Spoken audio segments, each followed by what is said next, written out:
Welcome, Tuesday Stream Enjoyers. It's like happening tonight. That's crazy. This is awesome. We have like people here for Doom. And I mean, I guess the lurkers have always been here. Didn't mean to shit on that, but like, it's cool. I'm happy to see everyone here. It's nice. Back to old times.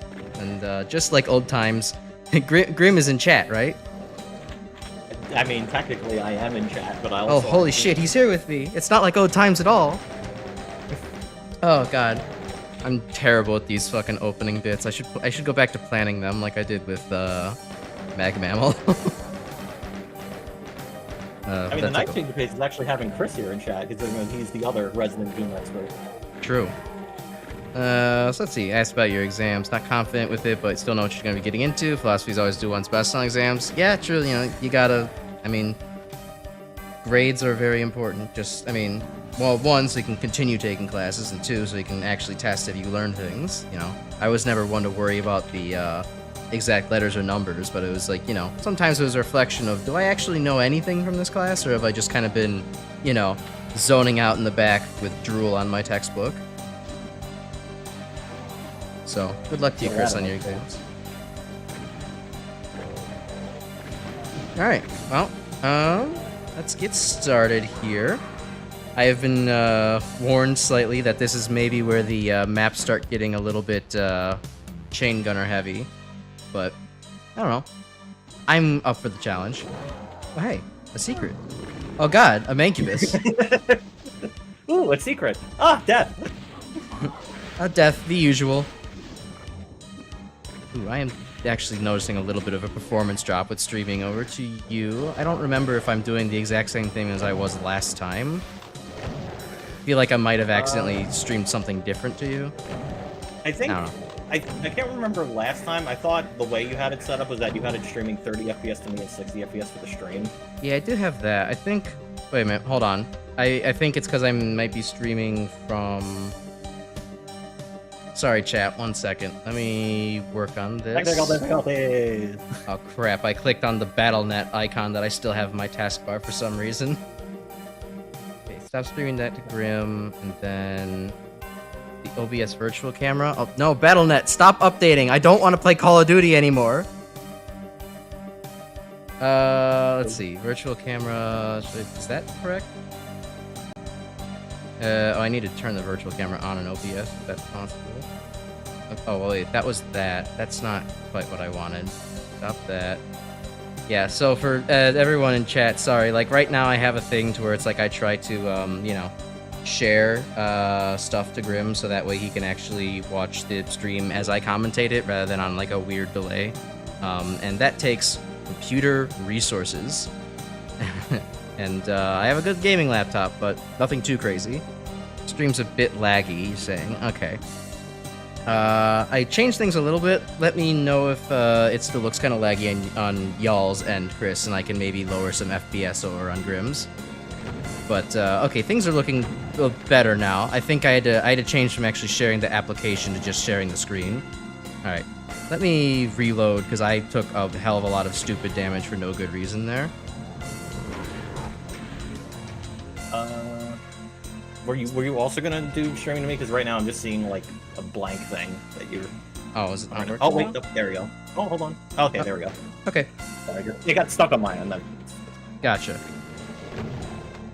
I mean, at least for me, looking at like the actual stream, like not the private one right now, it looks fine. Yeah, I imagine I'm the Discord one like, looks fine. It's, you know, the YouTube one that kind of... No, I mean the YouTube one I have running at 60, and it looks like fine from my end, so... Oh, alright. Oh, I'll take multiple opinions on this. Can we get another doctor in the house? Well, let's see. We got current events we could talk about. So the Pope's freaking dead. That's crazy. 24 hours into meeting JD Vance, the Pope just drops dead. He died of fucking cringe, dude. It's messed up. Ugh. At the very least, in a sick way, I am happy that we got another Liz Truss and the Queen kind of moment. It is foretold by prophecy that this is the end of days for him.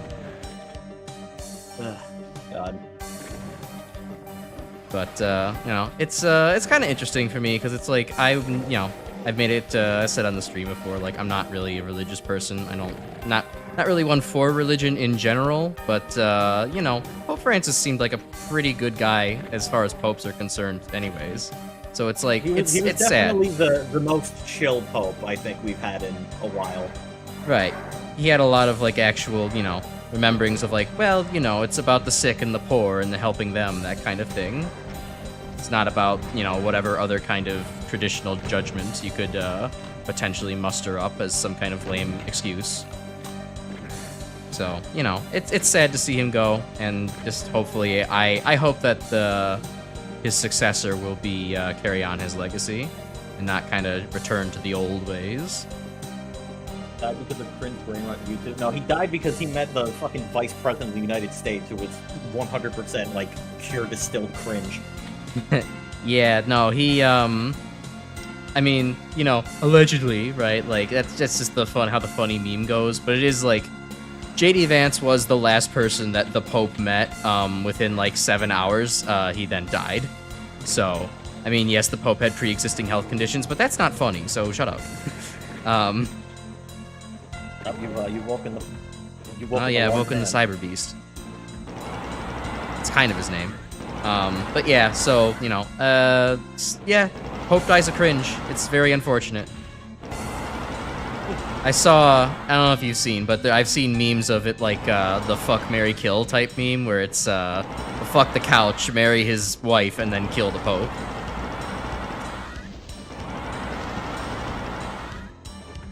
I guess, yeah, this technically is the first Cyber Demon with TNT. Well, at least playing on single player, because if you were playing on co-op, you'd have a Cyber Demon in the first map.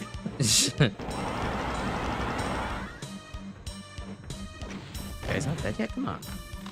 He has 4,000 health, my guy. He is very tanky.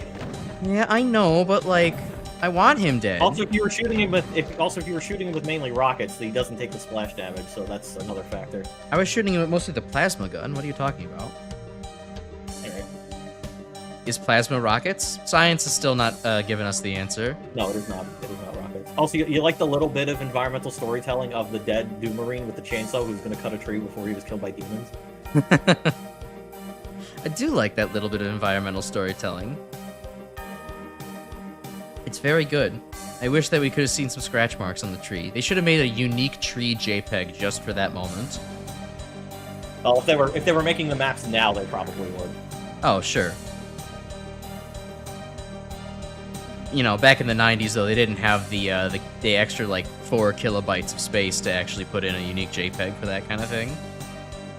I don't think it's a space issue. I think it's the case of 90s computers also take like 7 years to actually, you know, let you load up shit. So I think that's more of the factor.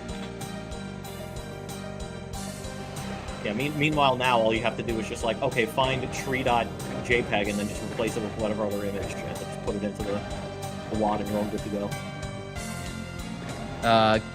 Back to the like Cyber Demon in the first map thing, because Chris was mentioning it. Like, if you it's funny, like you think that's insulting. Oh hey, this Doom guy killed himself like in a satanic thing, or got killed.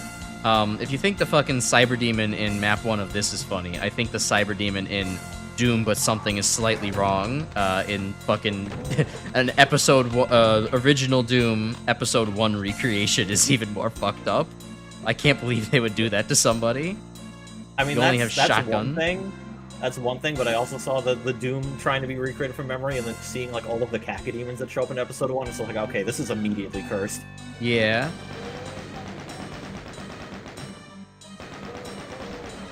Oh, this is a big open room. Hey, I haven't saved in a while. Maybe I should do that. Yeah, that's probably good. It's like, TNT's not going to let up on the difficulty at any point. It's granted, it's not like supremely hard overall, aside from getting, you know, tagged by every hit scanner. Like that guy in the corner. Yeah, exactly. I mean, That's you technically like... also went for the secret first, so you're technically going at this like out of order, so you're probably getting tagged more. That's at this point. Fair. I kind of forgot about the fact that I went secret first. It was just a big box. How could I not click on the big box? Yeah.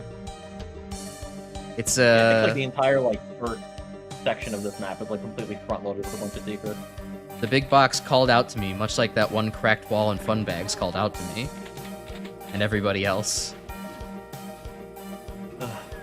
God, I cannot wait. I cannot wait for Rome to get to my level. I know that's gonna be like months away, but I cannot wait for that. It'll be funny. I can't wait either. I haven't actually been watching any of that, but you know, how is it? Has Rome had any particularly interesting or you know, extreme opinions about things? Well, I mean, he's generally not like overreacting to a lot of things. He's pretty laid back for the most part. He's a chill guy. Since he is doing like the second batch of tiers, you know, obviously him being like away from Magma 3 for like 4 or 5 months and then immediately getting hit with Hunter Tower as the first level he has to play was quite an experience for him. Yeah. It's like, oh, this is why I needed a break. Yeah, and then, like, I think right now he's about, like, midway through Tier 4, and he's just about approaching the hell zone of skip teleporter levels. Yeah, like, he's got like fucking one lineup. more level. Yeah, he's got one more level before the conga line, and then after he's done with Tier 4, he's going to take another break, I think, to do more Battle Network 6, I think? I haven't been keeping up with the other LPs he's been doing, but then after that, he's going to come back for Tiers 5 and 6. Which, I feel so bad for him, because it feels like every time he's going to take a break, he's going to be immediately met with, like, okay, here's a fucking long-ass bullshit level. Yeah, it kind of has a tendency of happening all the way up until, like, at least Tier 9 or so. Yeah, I think Tier 9, it lets up at least a bit with the first couple. But it's like, yeah, you know, go away for several months, come back, immediately have to play Hunter Tower, then just go away again, have to come back, play Bakery Man. And then go away again, and then it's like, oh well, then you get like, you know, the Wily Room level, which like that's not bad, and then there's my fucking behemoth, like right after it. Oh god, I don't fucking. There's a part of me that wants to like be like sorry in advance in the comments, but I also know like his community is very like touchy when it comes to spoilers, so I'm like, should I say anything before that, or like is that technically too much? I don't know. It's probably a little bit too much. It's kind of like, oh, you're biasing his expectations kind of thing, you know? It's like, sometimes it's like, it's kind of like how sometimes me and my dad will talk about, like, music, and it's like, well, you know, I'm actually not really into this album from, you know, this group that we like, but, like, I don't want to bias your expectations for it. You should listen to it, son, and then give me your opinion. Then we can talk about how, you know, what I feel about it. And sometimes it's like, actually, no, this is great. Or sometimes it's like, no, I really don't care for this, but it's cool that you do. Oh yeah, I kind of forgot. This one's actually really short if you just, like, don't go secret hunting. We kind of already realized that you got all the keys. Oh god, that was fucking close. Yeah, that was a fucking risk. Holy shit, dude. Considering how often you have face rocketed yourself throughout all of the Doom games you've played so far, I am surprised you were still going for shots like this. I don't learn my lessons, you know this. Clearly. I have fucking Icarus in my name. I fly too close to the sun. That's what's fun. Or fire rockets too close to the wall. If only my rocket launcher wasn't made out of wax. At this point, you should rename yourself the Blast Icarus. Blast Icarus, that's alright. Ouch. Oh, but, Chris, I see your comment there about, you know, thank you by having ears. It's a little bit cursed. On a similar topic, here's a similar cursed thing. Did you notice that in Mega Man ZX, every single character does not have ears? There are no ears in Mega Man ZX. It's yeah, fucked they up. have, like, the weird, like, earmuff things, right? Yeah. They have, like, the little transmitter things on their ears, and it's like, I get it. It makes total sense, especially if everybody's constantly talking to you through transmitters and shit. But it's also like, oh, this is just, you can't unsee it anymore. It's like, there aren't, like, any humans that just have ears. Like, it's... I mean, I kind of figured that maybe it's a case of, like, they're wearing the transmitters over their ears. Yeah, probably. But still, it's like, to just still not have, like, a sprite or any artwork that is just like, oh, there's no actual human ear showing up. That's kind of, hard to unsee. Yeah. Actually, it might be kind of a good idea to try to look for all the other secrets in this level, just so you're not at 12 health going into the next. Oh yeah, of course. That's the theme of TNT so far. It's, God, please let me see the next level, just like 4 minutes of it, bro. Just don't let me die instantly. Oh, look, hit scanners. Oh, look, a room full of hit scanners. Yeah, there we go. Well, luckily, because I was testing this, like, for, you know, sake, like, not that long ago, I actually do know where all of the secrets are in this level, so I can help there if you want. You're the casualty with Face Rocket. Yeah, I do that a lot. Yeah, Crash and Doomtuber coincident are very, very good at face rocketing themselves. What can I say? I see a big wall, and I don't think of something that can block projectiles. I see something that can absorb projectiles. I mean, technically speaking, if you fire point blank at a wall while it's also on the same line as a sky tile, it actually will just absorb the rocket with no explosion. Or there's the other slightly related glitch of, like, you know, not glitch, but, like, what's the thing that the Decino explained about, like, how if the wall in front of you is just, like, this exact height, it will either phase through, go up it like it is stairs, or Oh, no, so the way that it works is that it has to do with if you don't and the have line of sight check with the explosion, you don't take damage from it. Yeah. I do not see it, therefore it cannot hurt me. Truly ostrich mentality. Okay, there are a couple secrets in these rooms. They look a little secrety. Oh, you almost had it. It's the opposite wall, second panel from the there you go. Yeah, there you go. The opposite place of where the barrel was. That barrel did look suspicious.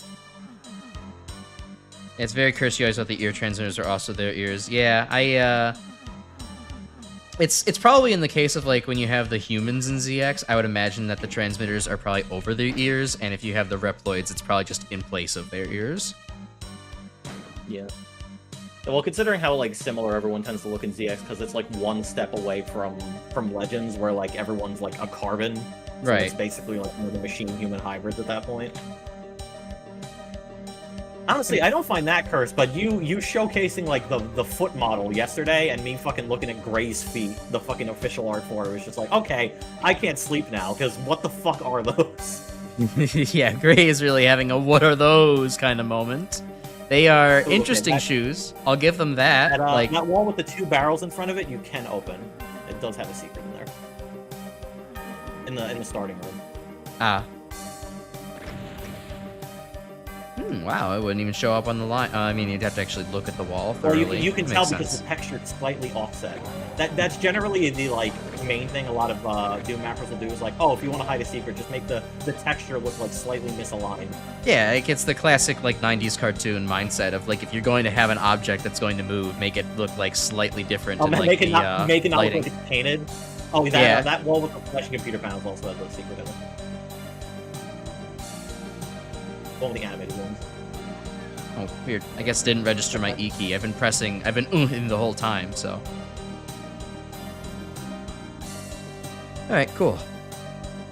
Yeah, eventually we're gonna have like an animation that looks like it has like a matte painted background, and there's gonna be an object that's matte painted, and then the fucking matte painted object's gonna move, and I'm gonna fucking freak out like it's a fucking horror movie.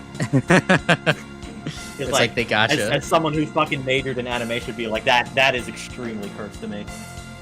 I guess actually that's a good point. Why it look like that? If you actually know, I'd be very interested in learning why. Oh, why they do like matte paintings for backgrounds and then just have everything else look simplistic for the actual animated bits? I guess so, yeah. I mean, considering back in the day that all of the actual animated portions had to be drawn by hand, I mean, do you want to fucking take like a matte painting and try to draw individual frames for it? For an animation? I guess you're right. That makes total that, sense. Yeah, that would be fucking awful. Like, obviously nowadays with all the digital software, like that would probably be like pretty easy to do, at least by comparison. But yeah, back in the days where you only had cells to animation cells to do stuff, yeah, that would probably be terrible. Yeah. I mean, you think about like how well like the animation was in like the old Tom and Jerry shorts, like, and keep in mind for how well that those look, those actively lost money to be made. Like that. They are absolutely fantastic pieces of like of animation. But yeah, they actively lost money making those. But back then it didn't matter because like the fucking economy was good. So it's like, who cares if you lose like fucking $2 million making an animation?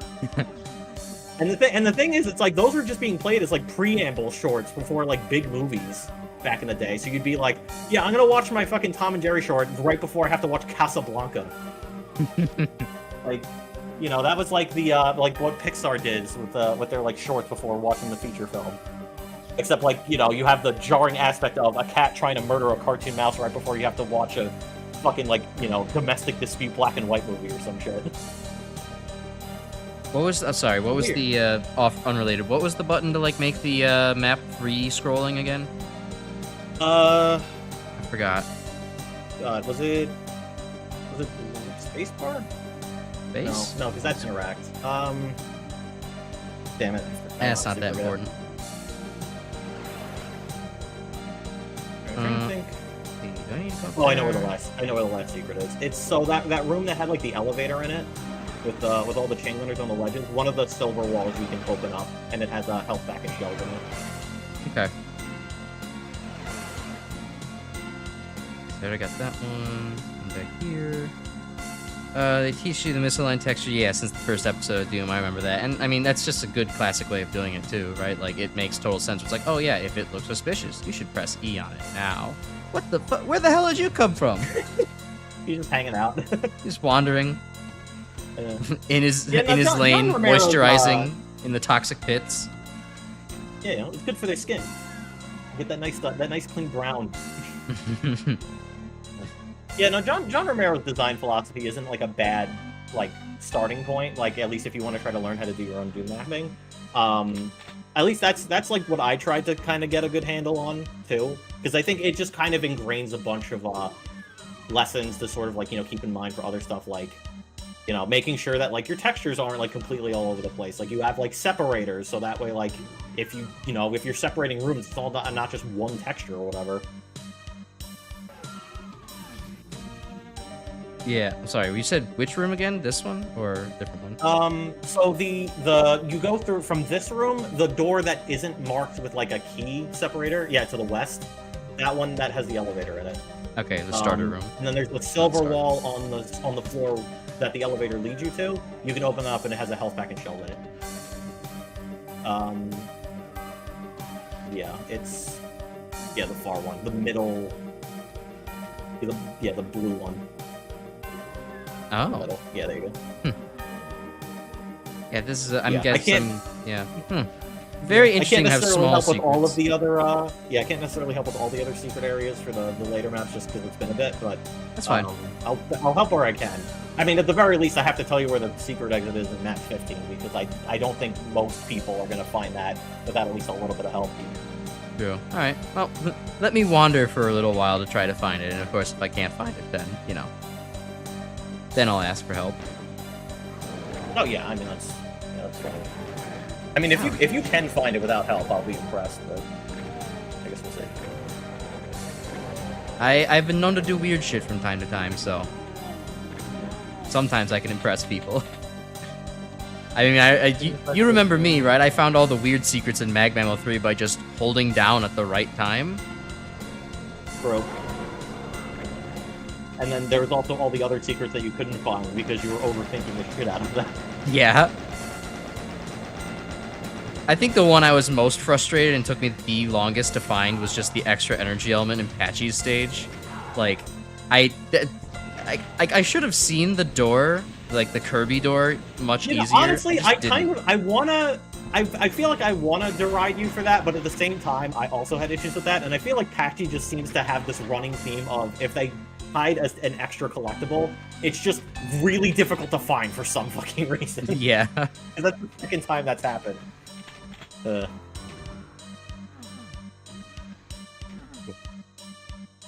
Oh yeah, you're right, Chris. They did save the Wily versus Acme movie, but they also did bring back the Alien Invasion movie with Daffy and Porky, but they're not keeping it in the theaters for very long, and they're barely advertising it, which is fucking annoying.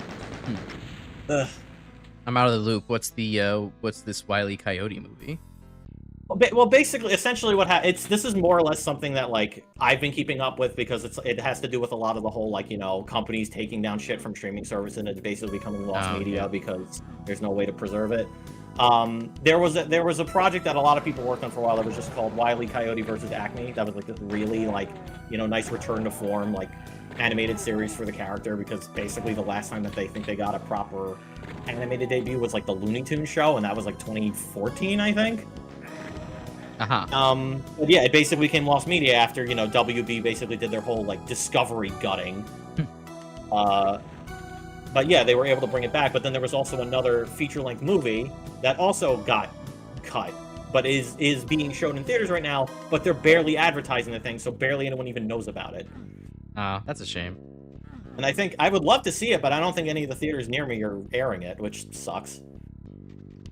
But yeah, it's honestly, this kind of just comes down to the whole I fucking hate WB right now for a lot of things, which sucks because a lot of my favorite properties are unfortunately owned by them. Right, and they're just gonna kind of toss it out for some reason because no one respects animation. Not just the animated stuff. I mean, their gaming division is in fucking murky sewage water at the moment. They shut down Monolith, which is a huge blow, which really fucking sucks because it's the same developers that did both of the Shadow Mordor games. And also, technically, if we want to go into the whole classic FPS thing, they made Blood for the build engine. So that's if you're an FPS head, that's basically their big claim to fame.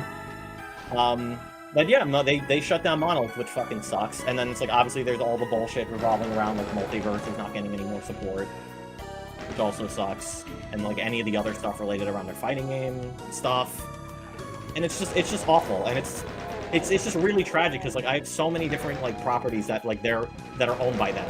They own fucking basically all of the Cartoon Network. They own all of DC.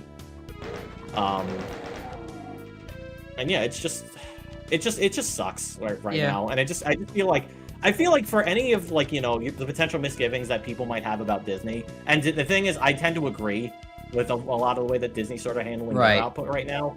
Disney's a lot. WB is fucking way worse right now. Right. I think working for Disney is not nearly a fucking fraction as bad as fucking working for WB. Right, because WB is just actively purging their roles, entirely purging them, and it's or doing the most possible neglect to, effectuate a purge. It's really sad.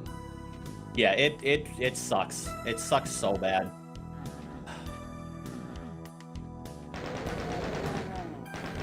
What a I'm horrid also pretty time sure to all be the- alive.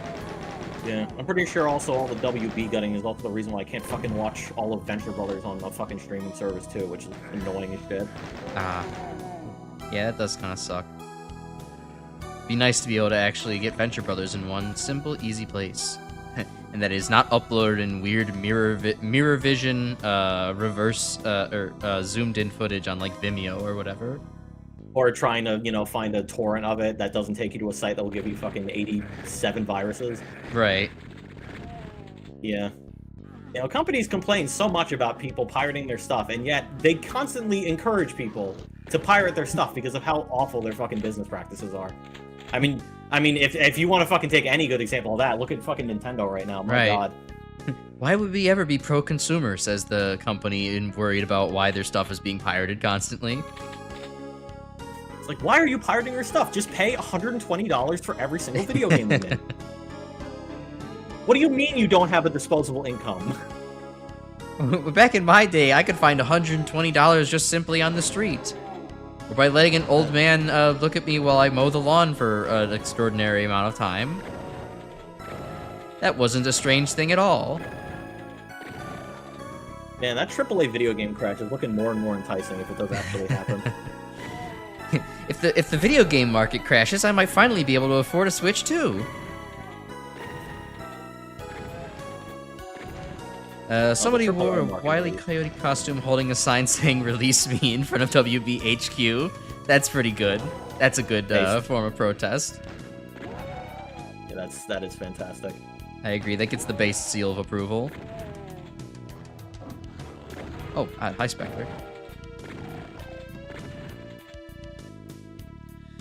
Alright, let's see. Other weird news. Hey, speaking of something that got purged, you heard that 4chan got, actually finally destroyed? Oh, yeah. Yeah, no, I heard about that whole thing. Funny considering you were talking about it just last week a little. I mean, it is a little funny, but honestly, it's a bit concerning that, you know, 4chan is, like, basically completely dead as far as I'm aware.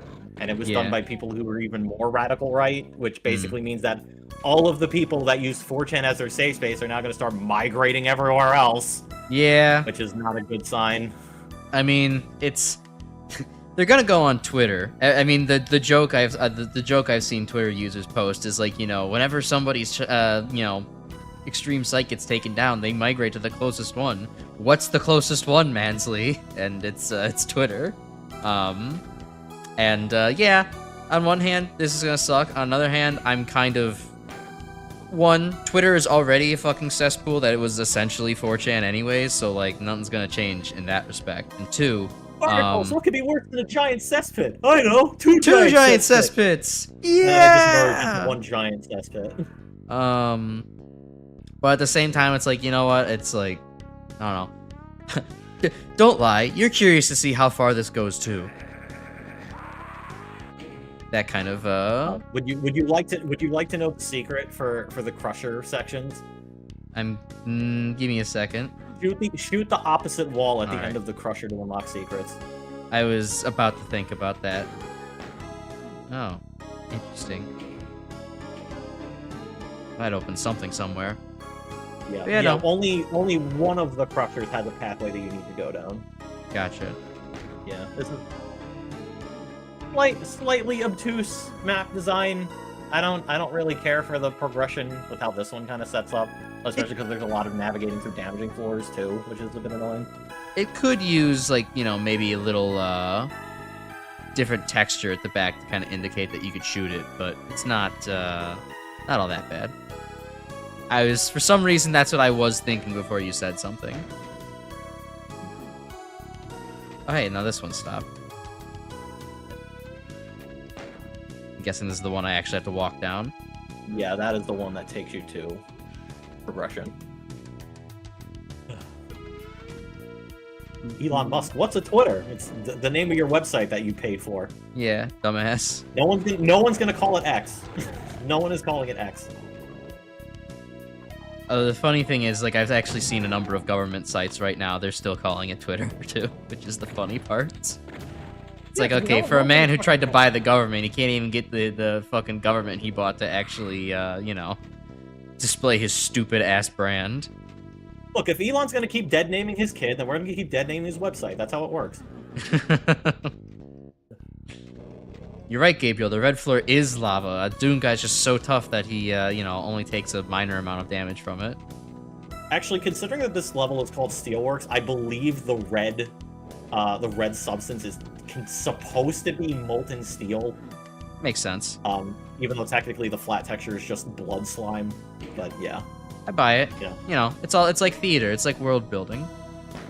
You know, you gotta use your brain to fill in the gaps because, you know, theater can't come out with an impressive CGI dragon. Instead, it's just a bunch of people in a suit. Right, pretty sure it's blood. I think the actual texture is blood. I think going by what the map maker was trying to convey, I think it's supposed to be molten steel.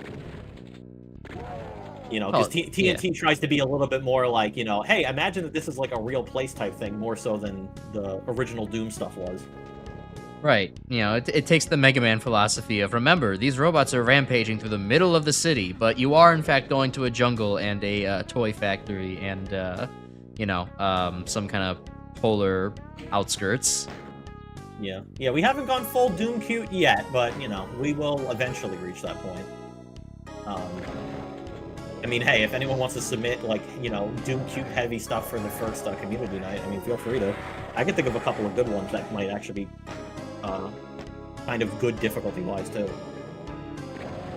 So you're saying Doom cute. I'm guessing that's kind of like the subgenre of, like, oh, this is, like, you know, Doom that's trying to be really, like, you know, kind of overly thematic to the point of, like, oh, it's, like, almost sloppy as a result, or...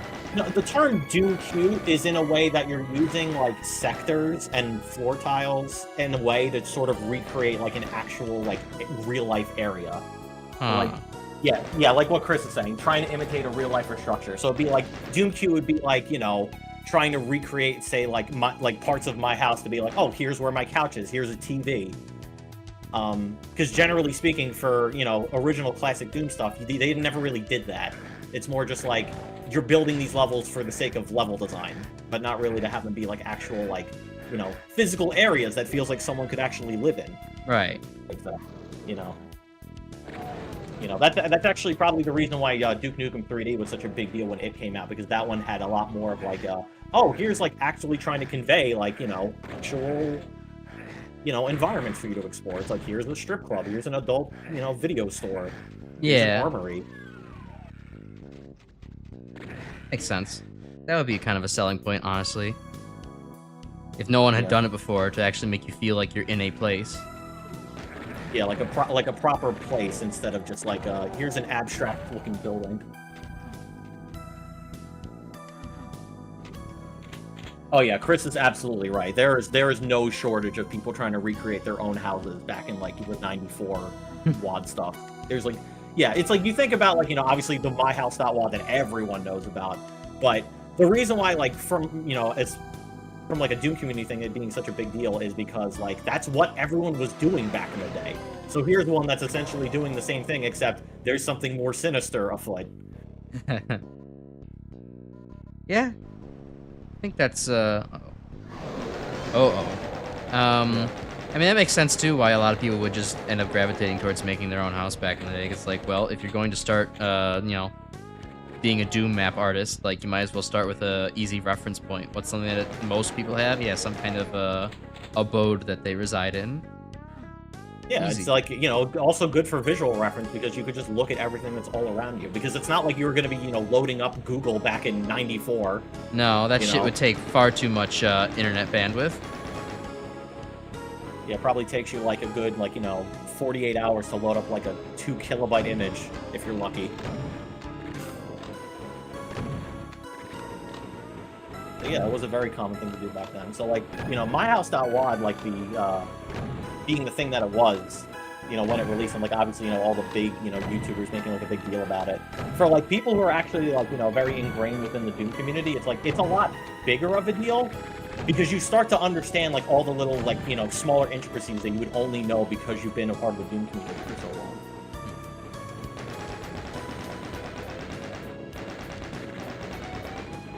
Oh yeah, that is right. Map 19 in TNT has a little bit of Doom Feud in it, so you'll probably get like a little bit of an idea of like what it means.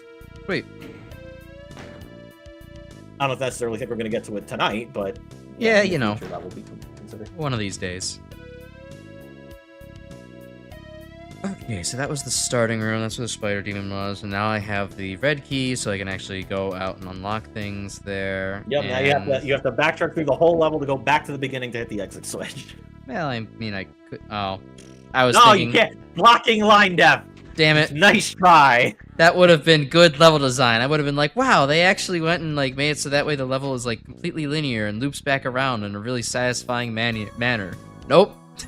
Nope. Nope. Now you gotta go back through the entire level while navigating through dark hallways filled with damaging slime and even more monster closets. Hooray. Welcome to TNT Evilution, the master of padding. I love map design. Map design is my passion. Oh, it's like armor bonuses and shit in here? That's like crazy. Good thing I'm not going for triple 100. Oh yeah, listen, I don't think anyone's gonna blame me for not going for 100% items. I mean, whenever I UV max stages, I do that, but that's because I'm a fucking lunatic. I'm a fucking freak for real, dude. I mean, I could totally see you there, though. Like, I get most people are like, oh, well, you know, it doesn't need to do it to, you know, UV max it, but it's like, there's a 100% that I didn't get. I must acquire it. You can't just tell me that it's not necessary. Yeah, Chris, what you're saying is part of the reason why I am here to like at least help him a bit, because yeah, I know of some of the later maps that this WOD contains of and how obtuse they can be. Not even just the ones that you mentioned, but I could also think of a couple others like map 25, 26, and map 18 to a degree too. I remember being completely stuck on that one when I first went through it, and then realizing, what the fuck do you have to mean you have to shoot this random wall to fucking raise a lift? What the fuck is this shit?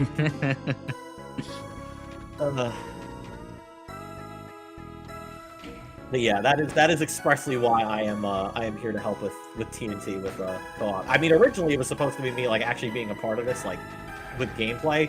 But considering how master levels went, I think it's probably for the best that he has mid-level saves. Yeah, it's definitely helping things go along a lot faster. I haven't had any weird stoppages throughout, or what am I trying to say? Like, not stoppages, a better word to say that, but no maps that have just completely walled me for a long period of time because it's like, oh well, oops, I screwed up here. Let me just you know, milk 4% health on whatever level that was, where I was doing my best to not take a stray chain gunner bullet.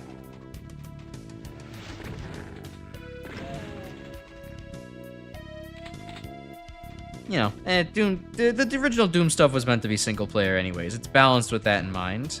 You know, there's the occasional like, oh well, let's throw a cyber demon in here because you have 2 people, but for the most part, the game seems pretty, you know, all the games are very well tooled around, like, okay, single player experience, here's a room, you figure out how to tackle that room, after, you know, looking in there and having your face being blown off.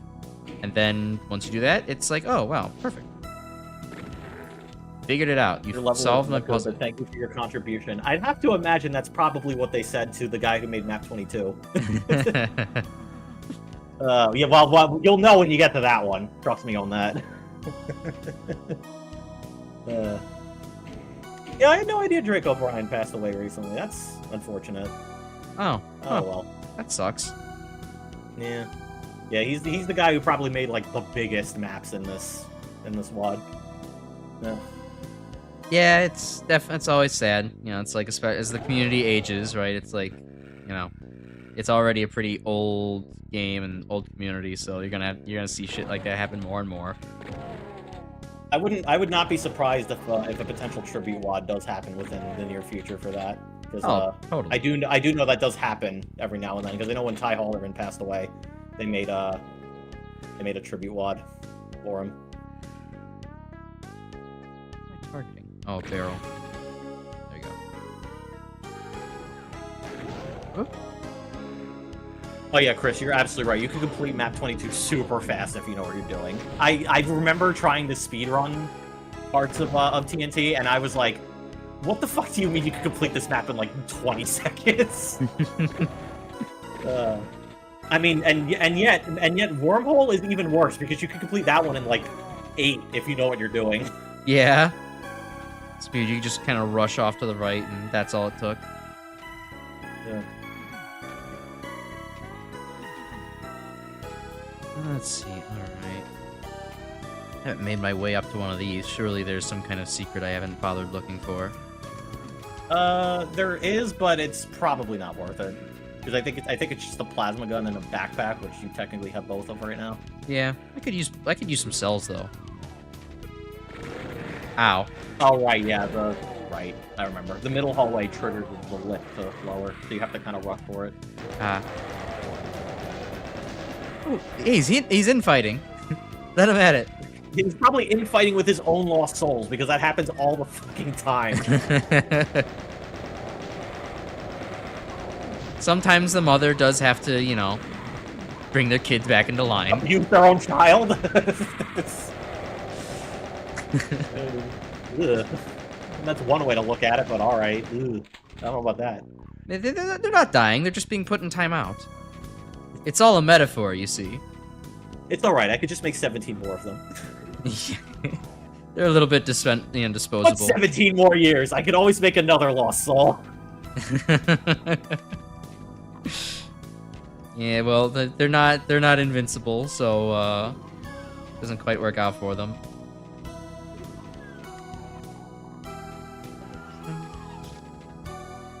Oh yeah, there it is. Stays open. What the? Hey! I heard that. I should start fucking expecting this. I really should. What, that a chain gunner is going to show up with every waking moment? Right. There's always a chain gunner behind you. There's always a chain gunner in your walls. Inside of you, there are 2 chain gunners. Both of them have killed you. I mean, it's not a bad mindset to start having that just, like, any wall could open up to just something that can kill you, because that'll definitely help you get into Plutonia's gameplay. Except, you know, instead of chain gunners, like, all of the time, it'll be chain gunners a third of the time, and then the other 2/3 will either be Revenants or Archviles. Yeah, one day I'll get that paranoid while playing Doom. Right now, I don't feel the need, but I'm sure that need will arise. Thankfully, the map design was symmetrical there, so I was kind of expecting that one. Yeah. Alright. Good here.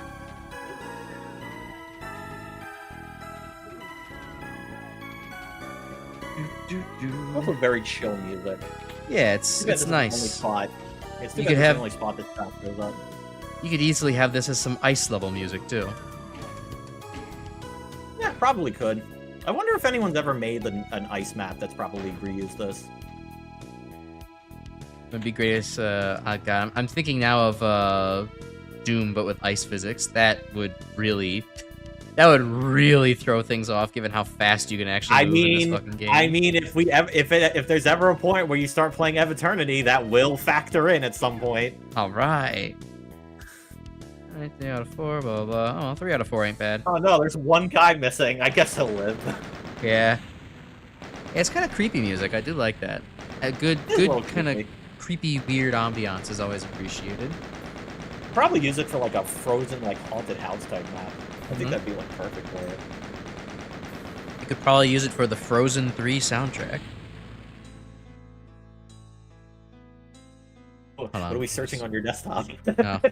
Thankfully they can't see that, but you can. I was just pulling up PNG Tuber Maker again because okay. Yeah, the mic is, you know, desynced up again. More motivation to get the fucking Blender model done. Oh, Dead Zone. Interesting. I like the music immediately. That's standing out. Oh, it's the same track they used for Human Barbecue, which is map 2. Ah, it's been a minute since I've heard it then. Yeah, this one's a very non-linear map. You could this is another case, like, if you know what you're doing, you can complete pretty fast, but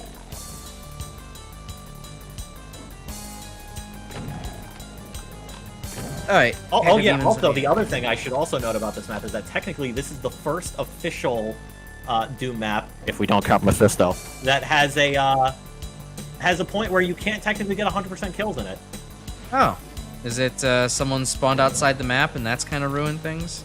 It is a Pain Elemental and a Cacodemon that are in a sector that is lowered past the border wall that's supposed to raise, but because of the line depth not being actually given a tag, it doesn't raise. So the only way to actually kill them is to send another Cacodemon over the little like lowered sector where they're at, and then hit them with a rocket, because then the rocket will hit them with the infinitely tall splash damage, and it'll aggro them. Huh. I have done it before, but yeah, for if you're trying to technically UV max this level, like going for everything except those two enemies still counts. Alright, this is not a good place to be in. I hear a chain gunner shooting at me, I see a revenant dancing, and then there's an occasional archvile flames over my head. I know I'm not in a good neighborhood. I need to move. And a poor BFG out of reach for now. Alright, auto aim's not gonna do it there. Okay. See, remember, Crash, in this one, if your cursor is yellow, then the auto aim is working. So you actually have a means of figuring that out. I know, I was just hoping that it would actually proc at that distance. But instead it decided to tease me. Oh, hello, now I see where you are. Let me get rid of the bony boy. I don't know why I didn't... Okay. That was... Oh, is this the last place I saved? Alright, I'm back here again. You didn't save in map 50. No, I did not. Alright, well, I did save at least after getting the secrets, so I can just kind of move on from here. Yeah. Pick up some more ammo. Get ready. Map 15 does have the secret exit, Chris, but he's gonna try to find it on his own until I'm sure he'll ask for help. Yeah. Give me a fighting chance, like I man. said, if you can actually find the secret exit, like on your first try without assistance, I will actually be impressed. All right, the goal is to impress my editor. I think with that motivation and the power of a little bit of friendship and LSD, I can do this. I mean, if you're going for 100% secrets, then you will technically find it. But, you know, that just means you have to find all the secrets. Challenge accepted.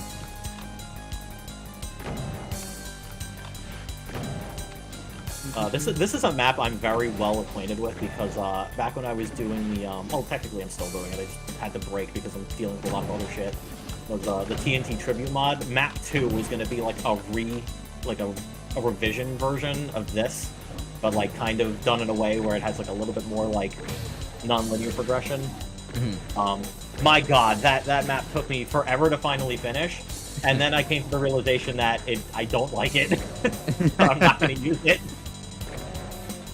Well, at least you have the good sense to, you know, not hold on to something that you don't like just because you put a bunch of time into it. Well, see, the one nice thing, though, is that I could be like, oh, but I like this section, so I'll reuse it for another map I do like. So, that is the one thing, at least, I've come to learn from doing Doom mapping, is that if there's a Doom map that you don't like, that doesn't mean that you have to, you know, not use, you know, parts that you use in it for other stuff later. Right. It's okay to just leave the parts you don't like out entirely. Yeah. Yeah, well, plus the other reason why I also kind of abandoned it, because I was also making that map exclusively with, like, vanilla constraints.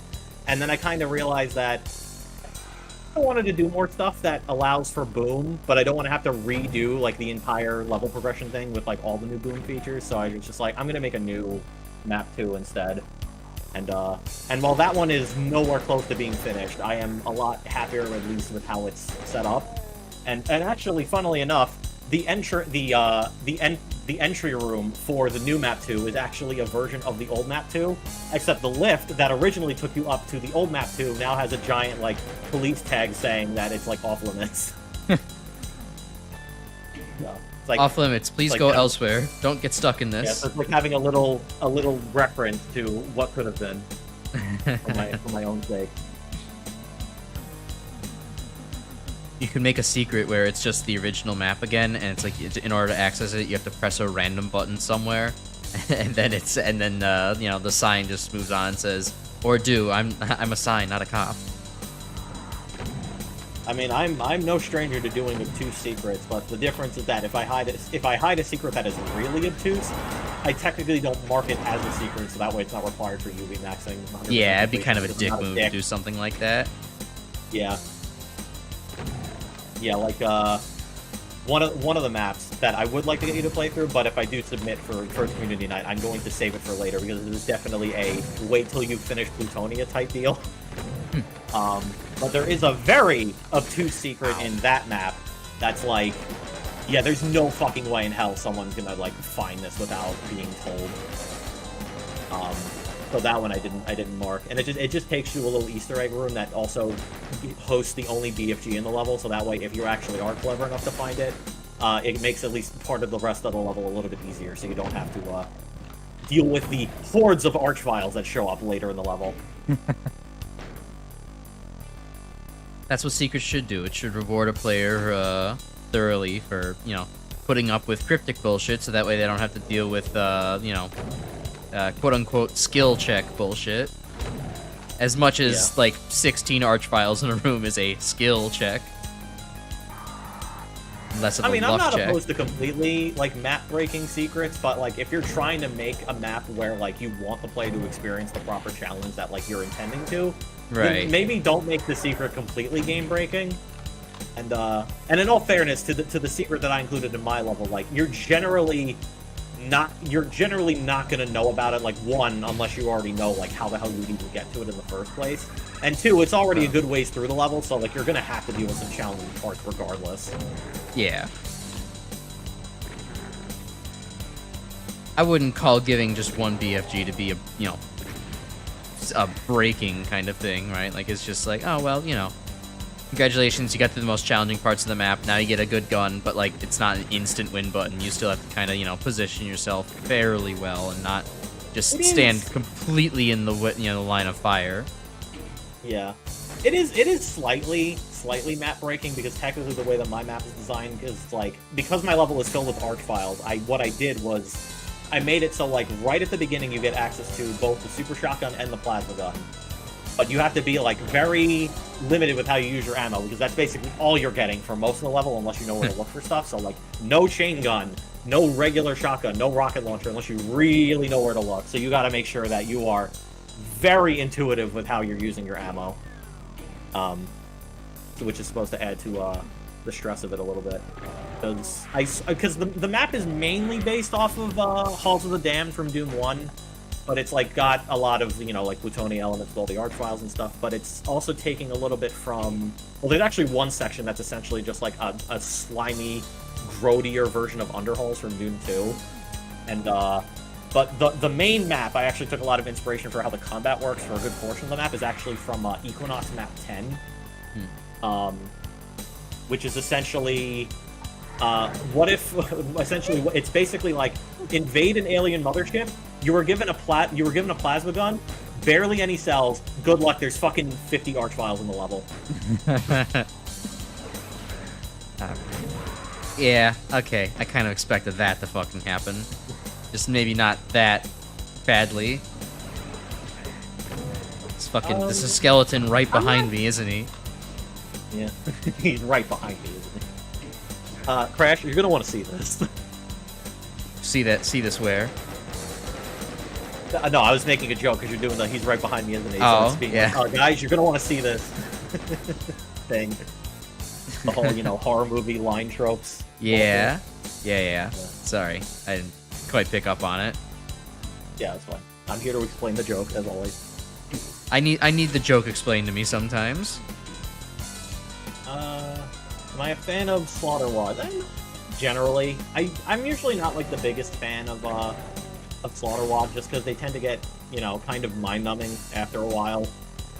Generally, I kind of like the more, like, you know, intricate, like, map design stuff for my usual Doom Wad stuff. I'm generally, like, I would say, like, a mid...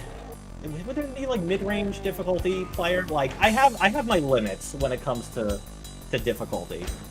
Sunless is definitely way past my limit that I would do normally. And generally a lot of the Slaughter map stuff is kind of beyond what I like to do.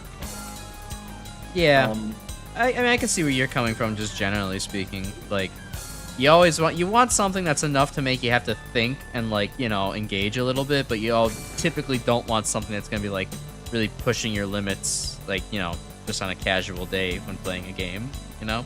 Yeah, like there's like a few maps I will sometimes be like, okay, I'll at least try this, or like I'll give it like the actual, you know, earnest like effort that's like expected of it. But that's usually because like the map in question, it already kind of has like a bit of a legacy to it. It isn't like absolutely ridiculous. Like you would not catch my ass playing the fucking Aquablock Slaughter map because it has like over like 10,000 monsters in it. But like something like, say, like, you know, Mucus Flow, which gives you like a very unique experience, like that I absolutely will play through. You know, I would still love to eventually reach the point where I can beat that map, like ultra violence, no saves. But yeah, it is, you know, that is a very different kind of challenge because Mucus Flow is an endurance test. Yeah.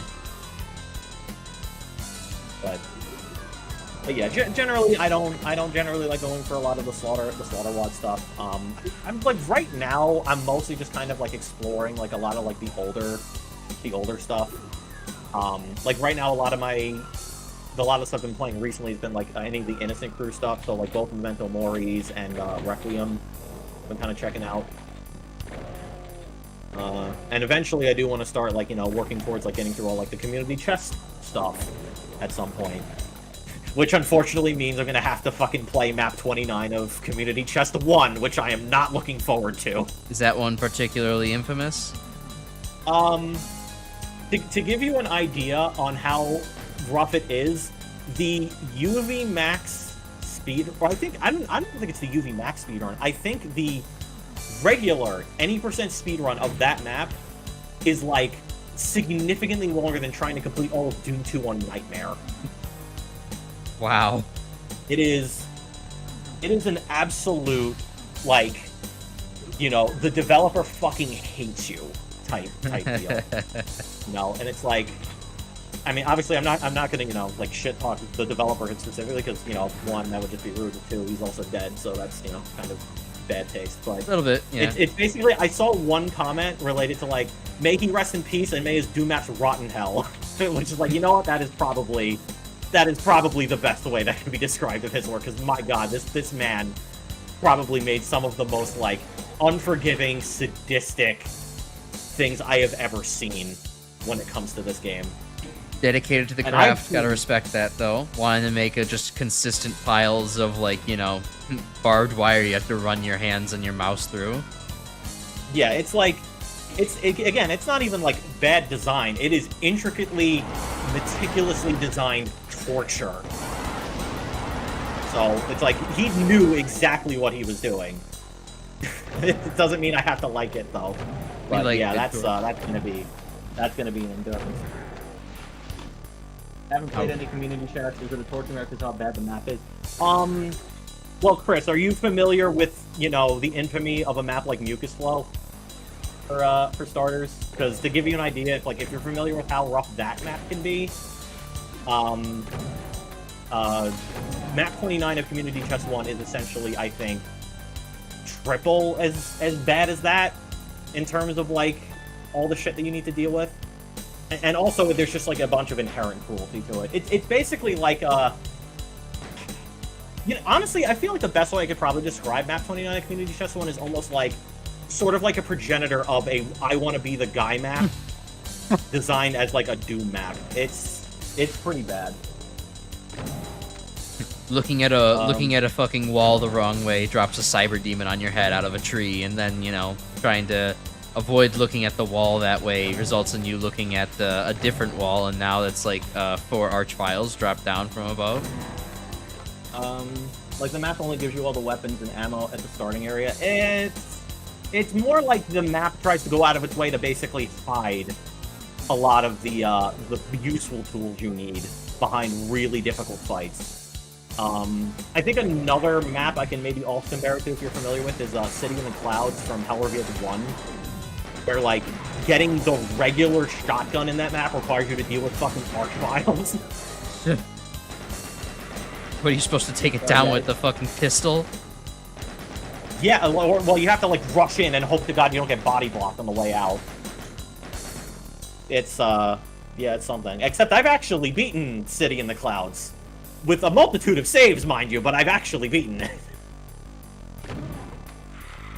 Well, then you are ready for the next stage of Doom player evolution. Then go play Community Chest 1 map 29.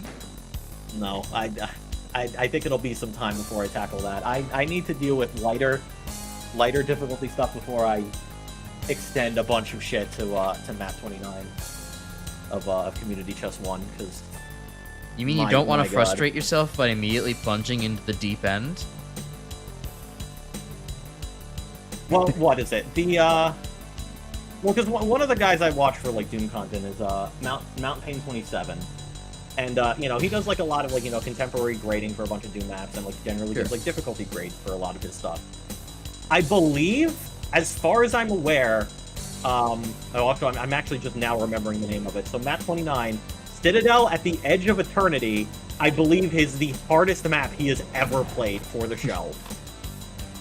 And and I think he's even said at one point that, like, he's not even sure that any map in Sunless compares to the level of sadism expected from this map. So it's like, okay, wow. If you're saying this is worse than Sunlust, I want to avoid this for as long as possible. Yeah.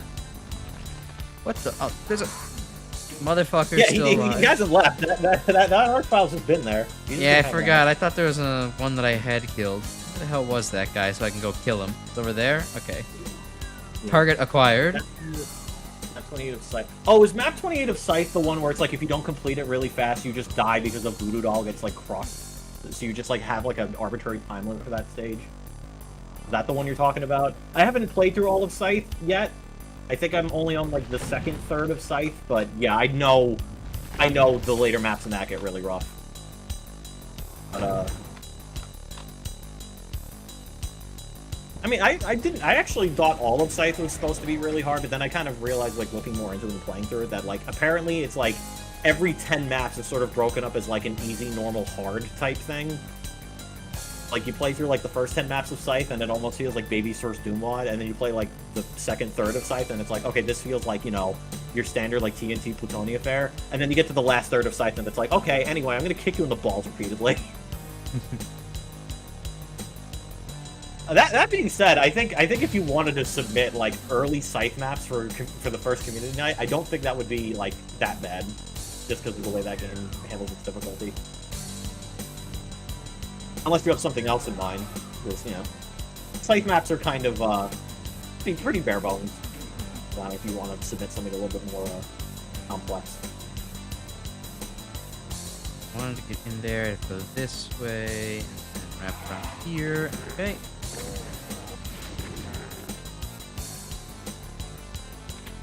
Doing all right with the non-linearity so far. I haven't found anything approaching a secret, but I'm still on the hunt, or approaching a secret exit. I mean.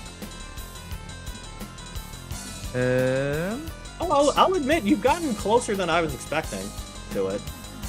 We'll find it. We'll figure it out. Okay, so let's see. There's another room like off here somewheres. There we go. Oh, I heard something. I can't see anything, but I heard it. I can't see dorks, but I can sure as hell hear dorks. Yeah. Thanks, Kevin. I miss that Edney so much. It's one of my favorite cartoons growing up. I'll rewatch episodes of it every now and then, because it still holds up really well in my opinion. I bet it does. I bet it does, actually. I should probably... There's a lot of kind of... To be honest, I don't think there's a lot of, like, old Cartoon Network shows that don't hold up. Yeah, they kind of had a golden age of animation there for a while.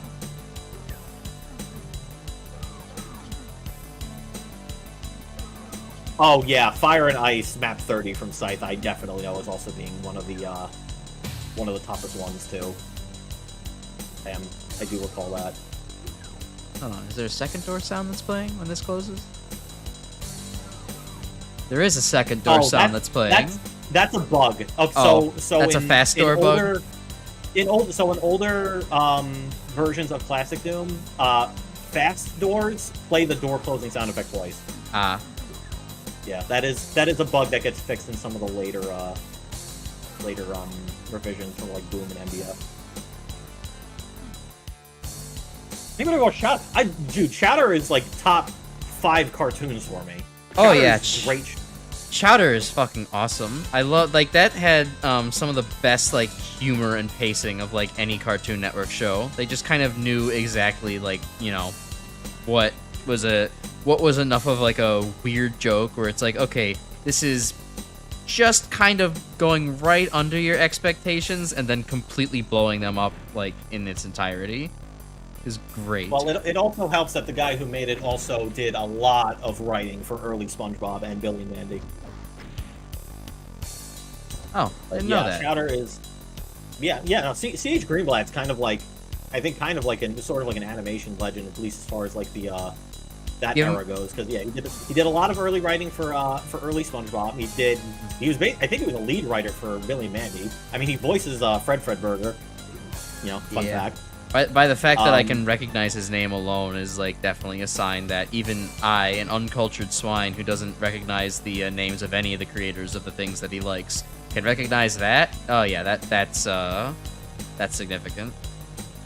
That's someone who's contributed. Yeah, he did also write the Gorilla episode for SpongeBob. You are correct, Crash. I said not Crash, Chris. Sorry. Christopher Lawrence. I'm getting my chatter. I got confused though because you said, I think you meant to say coincidence instead of coincident. I'm like, wait, the guy who plays Doom also made the Gorilla episode of Chowder? I'm like, wait, what are you talking about? Yeah, I was actually one of the Chowder developers. I, couldn't reveal my secrets, but now that Chris has outed me, I guess it's alright to, discuss the fact that I was the one who came up with, Schnitzel saying Rada. It was gonna be something else. I can't even remember what it was. It was so silly, but... Rada was really, like, it was revolutionary. It tested well in the child market, and so we had to roll with it, John DiMaggio is also such a great, talented voice actor, because only a guy like him could be like, yeah, I'm going to give a guy whose only word is Rada so many different, like, inflections and emotions from just pronouncing this one word over and over again. Absolute fucking legend of voice work. And which, by the way, in case you're all curious, John DiMaggio also voiced Jake the Dog, Bender, and from the gaming aspect, I believe he also voiced the Brutes from Halo 3, I think. And he's done a lot of stuff. I know that it's almost kind of difficult to keep track of all the voice work that he's done. Yeah, no, that's a pretty famous voice there. I love basically everything he's done then. Yeah, you play like enough games or just like watch enough media, and there's like some voices that you're in immediately like, okay, yeah, I know exactly who that is. John DiMaggio, Tara Strong, Lonnie Manella, John St. John. I know for me, Chris Tagliaferra is also one that comes up a lot because hearing his performance as Gundam Tanaka in the second Danganronpa game. And then, like, anytime I hear his voice anywhere else, I'm like, oh, that's Gundam. I just immediately hear it, because it's like, I know exactly his voice. That's what that switch does. Oh yeah, lowers the BFG, but you gotta be quick to get it. And actually, speaking of Tagliaferra on the Mega Man front, he actually voiced Sigma for Marvel Infinite. Oh, cool. And I have to say, he does a really good job as Sigma. I don't know if he would be, like, my first choice to voice like Sigma. Like if I had the opportunity to like pick voice actors for like a Mega Man game I was making, I don't know if he'd be my first pick for Sigma, but that's only because I feel very confident that I could get a really good Sigma out of hiring Gianni. Gianni, Mike Matrograno, the guy who does all the shit posts. Oh yeah. Of course. Yeah, that guy's an amazing voice actor in just about every aspect. I would totally expect him to nail it. I think Gianni could do an absolutely good Sigma if given the opportunity to. Oh yeah, and the no money means no animation. One of the best fourth wall break moments in any piece of media. God, that was so fucking funny. They had to do a car wash to raise the fucking cash. Yeah, it's so good. Okay. I know that this wall is wrong, and that there's a big orange line on the map telling me that something's up with this wall. I'm just still kind of scratching what might be wrong with it. how to maybe I have to say, you have gotten extremely close to figuring out the secret exit multiple times now. Hmm.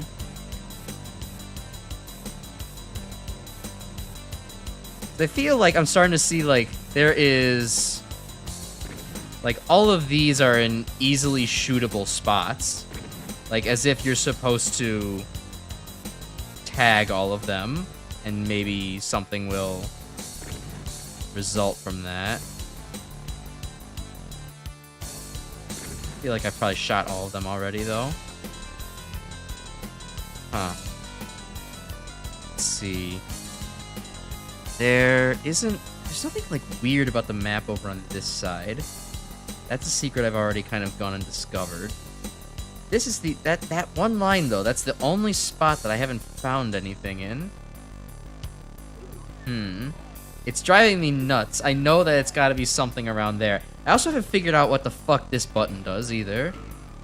That's driving me crazy.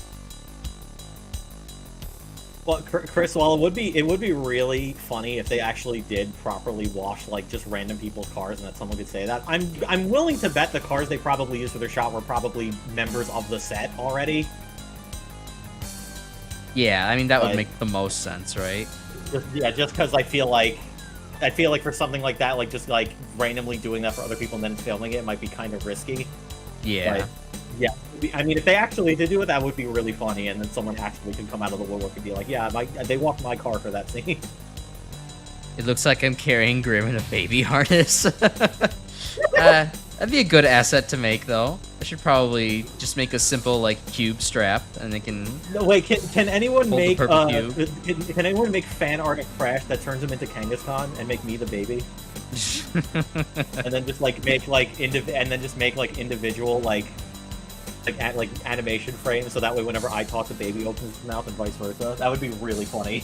I mean, I could just throw up the MPreg drawing that fucking Dirt Nolk made of me a long time ago, and we could call it at that. I could just make the belly purple and call it a day. I mean, I'm trying to help you not lose subscribers, but alright. Some people are into that. Yeah, I don't think every member that's subscribed to you is gonna help with that, man. You're gonna get to the 100 sub stream, and you're gonna actively be under 100 subs because of that decision. Gonna go down in negative. Okay, there's nothing in here. That's a shame. Okay, I've had to like piss for like the last 15 minutes, and I've been fighting it. So I actually need to like just give me a moment, please. Let me throw up the actual. Yeah, all right. Go take your quick piss break. I'll converse with chat in the meantime. Going soon. BRB. There you go. All right. Be right back.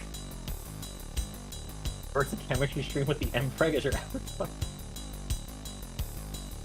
You will also cosplaying another Vtuber. You think maybe for like chemistry streams, someone should make like a version of Crash's avatar that just looks like Walter White? Or do you think that would be too heavy-handed?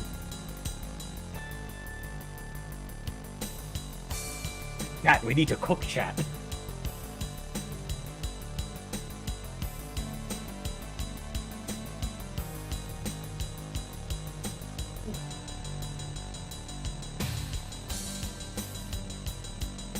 Yeah, I feel like there's a lot of opportunity for alternate avatars that just has me as a little weird tumor guy as part of that's part of the overall set. That'd be kind of funny.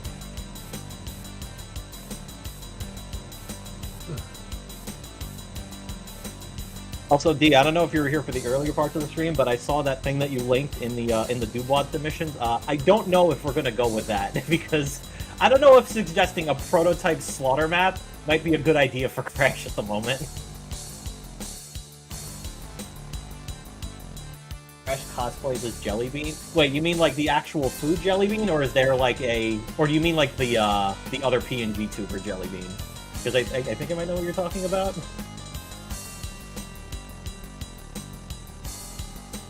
Yeah, I think that's ultimately fair. Like, I looked at it myself, and I'm like, okay. As soon as I saw like 29 Archviles, I'm like, yeah, maybe not. Maybe let's not do the map that has 29 Archviles and 18 Cyber Demons in it. I mean, you can always save it for the next community night. So, but yeah, I think for the first one we're gonna hold off on that. The PNG tuber maybe could do something like that. I think that could probably look like kind of alright. To do like a crash version of Jelly Bean. Oh god. That was one of those pisses where it's like you get up and you like start like making old man noises because you're like, oh god, I don't know. Am I going to make it? D, you are right. Getting stolen by Archies is hilarious. However, we have an entire wad called Plutonia that'll do that for us, so you don't have to worry about it. I should do Or a you like chemistry. crash like brutal? Hold on, I'm catching up as well. Chemistry stream with that as my avatar. Is that what D is D referencing the Kangaskhan or is D referencing the cursed art I was talking about? Maybe the Emperor. I'm not sure. I'm actually not sure what they were referencing. D, explain the cursed art. Excellent. Yes, okay. we will pull it up. Don't worry, it's not that bad. You know, the funny part is it's actually that's my channel icon. Wait, that channel icon is Emperor art? Yeah, That's it's just awesome. it's just heavily cropped. It's just me in that kind of like, you know, Sonic the Hedgehog impatient looking face. You and your fucking crop porn. It's not porn. It's just a post. It's just the after. I know. It's the same principle. All right. For the sake of moving things along, I will concede a little bit. Could I get like a hint as to what this button does or what the next thing I should do is? Okay, well, I'll tell you that button is not related to the secret exit. It opens up a deathmatch only area. I don't know why it's there in the single player version. All right, so I can safely ignore that then. So it doesn't have to bug me. The only other things I can think of is just like, I don't know. Unless they're fucking invisible walkway here. No, there's an invisible wall here. Technically there is. So here's the funny thing. You inadvertently opened it and didn't realize it.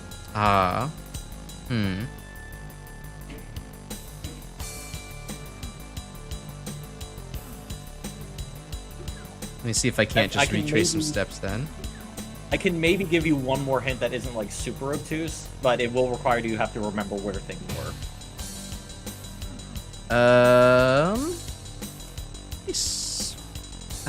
My instinct tells me let me search for a little bit, but I also don't want to hold up stream. So like, yeah, just like kind of guide me back. All right. Do you remember where you got the Berserk back? Vaguely, yes. I know it was in like some small wall somewhere. I mean, you were actually just in the room where it was it that Not little the room, but side alcove that's kind of like... Yeah, the dark, like there? the little, dark, that little dark alcove, yeah. Okay. I'm gonna go back there then. Hot, cold, warm. I think that might take too long. Yeah, no, it's a big map. Okay, you see that little, like visceral on the ground? Yeah. Open the wall near it. Ah. And now turn around. Secret exit. I would have almost gotten that. Yeah. To be fair, you were pretty close. You were actually pretty close. Like, because I think you inadvertently opened the door when you got the Berserk and you were leaving, but I don't think you realized. No, I didn't completely notice it whatsoever. That's a shame. 69% true. Nice. Almost. Yep. All right. In another life, maybe I would have noticed the wave function would have collapsed in the other direction, and I would have figured it out. Your board's a map icon. Yes, we do. I believe this is the first Kasali map you're going to be playing through. Is that a good sign or a bad sign? Well, to give you an idea, Kasalis are both of the guys that made all the maps for Plutonia, so you tell me. It's a tough sign. What now? Well, actually, I believe this map was done by. Was this a Dario Casali map or not? Actually, I'm gonna just double check so I don't get this wrong. So let's see. What now looks totally different, kind of like King Tut's condo. Well, whatever's here can't be any worse than usual, can it? Or maybe it's best to let sleeping gods lie. No. Oh yeah, this is the Dario Casali map. So yeah, the guy who made this map also eventually got a job at Valve and started working on Half-Life. So. Oh, sweet. Then there must be some pretty good environmental storytelling with this one. Well, I mean, we actually get like brand new textures and stuff, so I mean, that's something. We're in Egypt all of a sudden, where the demons are. Yeah, like a full environment change. We got pyramids and shit. This is, I mean, if this is King Tut's condo, is this my condo.wad? I mean, maybe. Unless King Tut transmuted into a fucking cyber demon at some point. That was his reward from, like, you know, Ra, Thoth, and some of the other ones. Does this mean there's going to be a bunch of doors that are locked from one side? I don't think in this case. I actually do think some of the plutonium maps that might actually be the case though, which is really funny. Soothing music. I also do like the soothing music. It's a good change of pace, like you were mentioning earlier. Well, this is actually the intermission music, or every time you complete a level. Oh yeah, it is. I get to actually sit back and appreciate it rather than just moving on to the next screen immediately. It's a good track. It's a very good track. I always like that when occasionally you listen to like just little menu music or like, you know, things that you're meant to not stick on for too long. It's like, oh wow, this is actually a secret banger. Like Payday 2 has that for like the game over music, or well, you know, game over. Like, yeah, you and all your friends got arrested and it's like, oh well, time to try the map again. And like normally it's just a short track with like a quick guitar sting to kind of like, you know, set the mood as like, you know, a little bit sad, but like after just a little longer, you know, it gets back into that kind of like, here's like a much longer kind of sustained, more bassy kind of rhythm to kind of like, hello? Oh, hi. Isn't he adorable? To kind of get you back in the mood of like, you know. He's not going to do anything yet. Yeah. Get you back in the mood of like, all right, it's time to, you know, regather your shit and try again. It's a sleeper track. You know, my friend is undercover detective who loves that game to death. Like, he kind of was like, anytime he's heard me, you know, stream the game or whatever in Discord, he's kind of like, oh, you're just like listening to the game over music, huh, King? You feel like being sad today? I'm like, no, like it's just a good track. Like, have you ever just not sat down and listened to it? No, that didn't sound ominous at all. Yeah, just a bunch of guys growling. Yeah, that could be weird. But yeah, no, TNT when it does have original music, I think a lot of its stuff is really good. I agree. Sometimes it's a bit weird, like Map 11's music can be a little bit weird. Map 7's music could be a little weird, but I still enjoy it. Yeah. But it's got a lot of good tracks. You know, you got, you know, obviously, you know, Into the Belly of the Beast is obviously the one that everyone knows TNT for, but Land of the Lost is really good. And well, technically we have not gotten to a map that features it, but the track Blood Jungle is also very good too. Actually, I think there was like a Redux version that I think I saw someone that made where it almost sounds like it's a Banjo-Kazooie cover of it, which actually sounds really good in that sound font. I love Banjo-Kazooie's sound font. It's so good. Or, you know, even, it's not just the sound font too, the composition of Banjo-Kazooie's music is like just so good it translates to like basically anything. There's like a Metal Fortress cover of Freeze Easy Peak that I really love listening to like every winter for a long time. The only reason I don't listen to it more is just because like it's, you know, so buried in my likes playlist at this point that, you know, it's kind of easy to forget about every time December rolls around.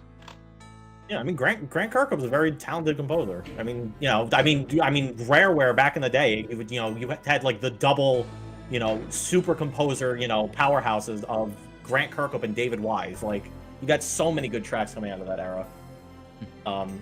Yeah, I mean, obviously, you know, you'd be very well acquainted with David Wise if you played any Donkey Kong Country game. Actually, never. I never have. You haven't played a single Donkey Kong Country game? I haven't played a single Donkey Kong game. That's wild. It's also in the same vein of I've also never managed to play a Zelda game in my life. Okay, well that one I'm a little bit less shocked at because I barely play Zelda, but that's also because the only Zelda game I ever played was Twilight Princess, and I couldn't get past the tutorial because I got sick of it. Mm-hmm. But yeah, no, honestly though, yeah, Donkey Kong Country, if you've never played it, that would be a really good game to do like blind on stream, I think.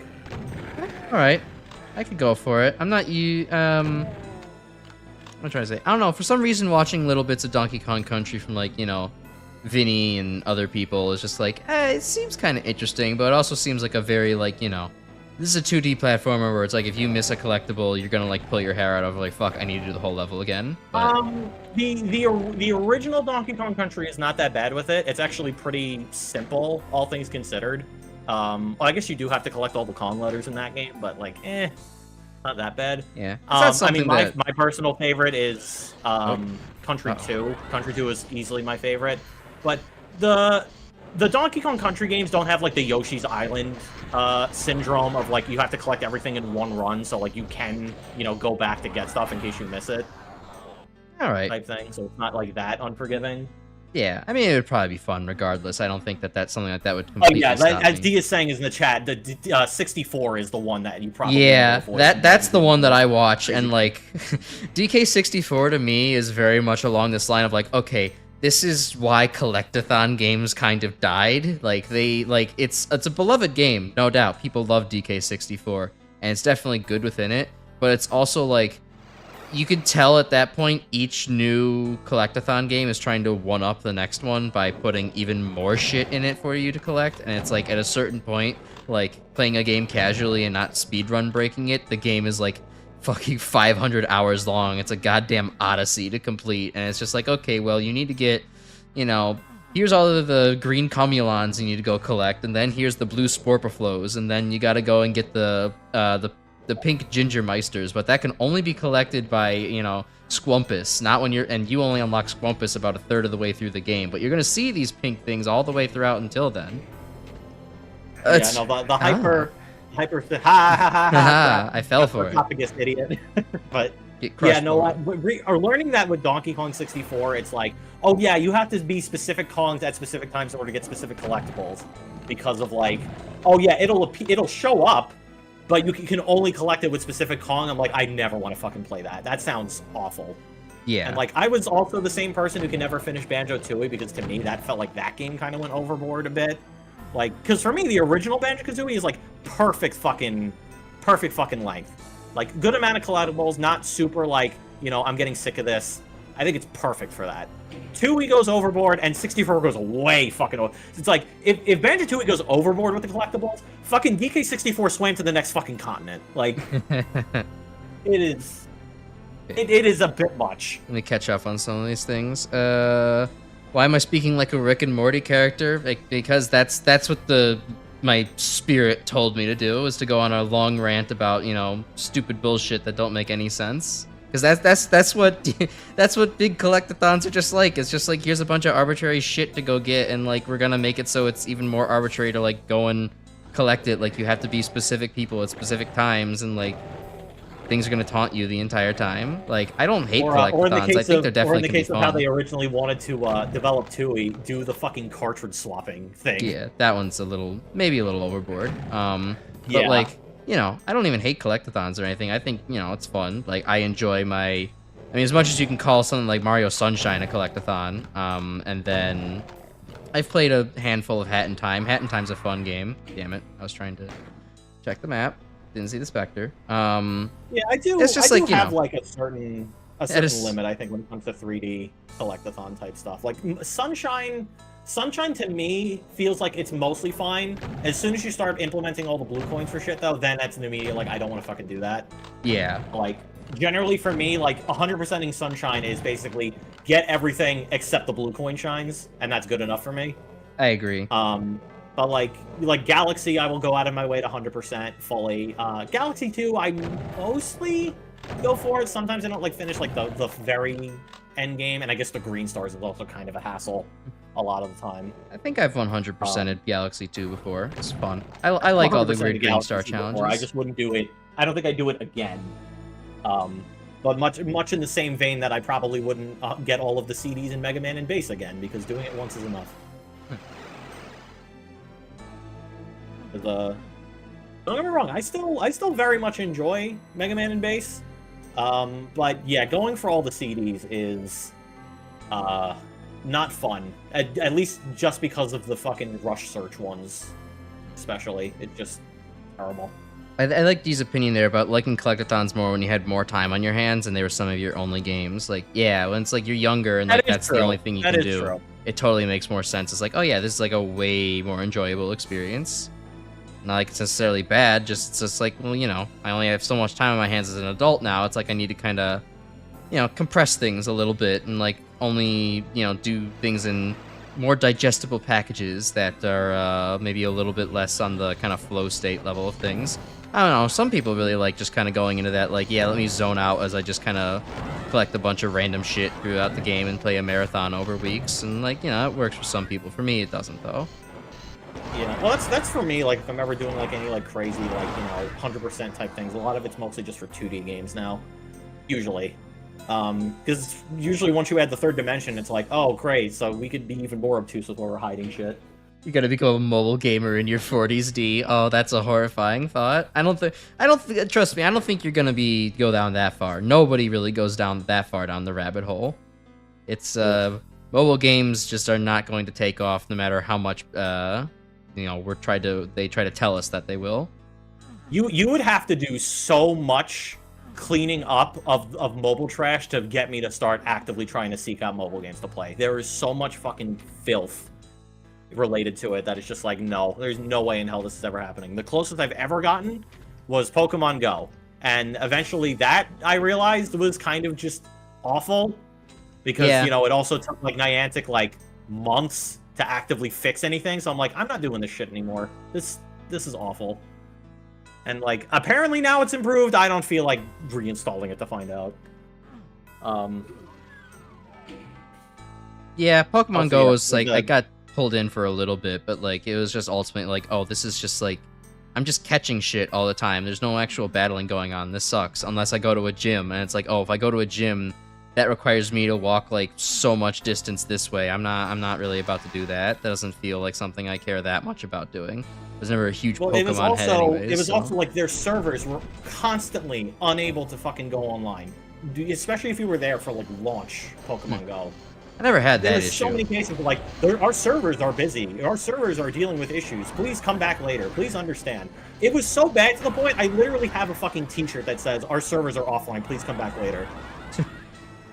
I never experienced those issues. Maybe it's just because I always lived in the, you know, the dense metropolitan centers where it's like, well, if this goes down, we lose all of our money, so all of our efforts have to go this way, kind of thing. Oh yeah, Chris, if mobile gaming for you is simply just playing old games via an emulator on your phone, then that's fine. Yeah, that doesn't... But mobile gaming, for me, the trashy mobile gaming is like you're going on the Play Store and buying, like, you know, the Mug Boy's Famous Adventure, and it has like a fucking sex ad that you can't skip. Yeah, no, if you're just playing with emulators on your phone, that's fine. I'm not going to judge you for that. Wake up, drink coffee, work at my soul-crushing job, drive home, watch Netflix while playing mobile games, fall asleep. Yep, that's the life that you're being sold. Yeah, no, I feel like for like being like a mobile gamer at this point, the only way you end up being like a dedicated mobile gamer is if you weren't playing traditional video games to begin with, and you're just like a fucking 60-year-old aunt who's playing Candy Crush. Right, exactly.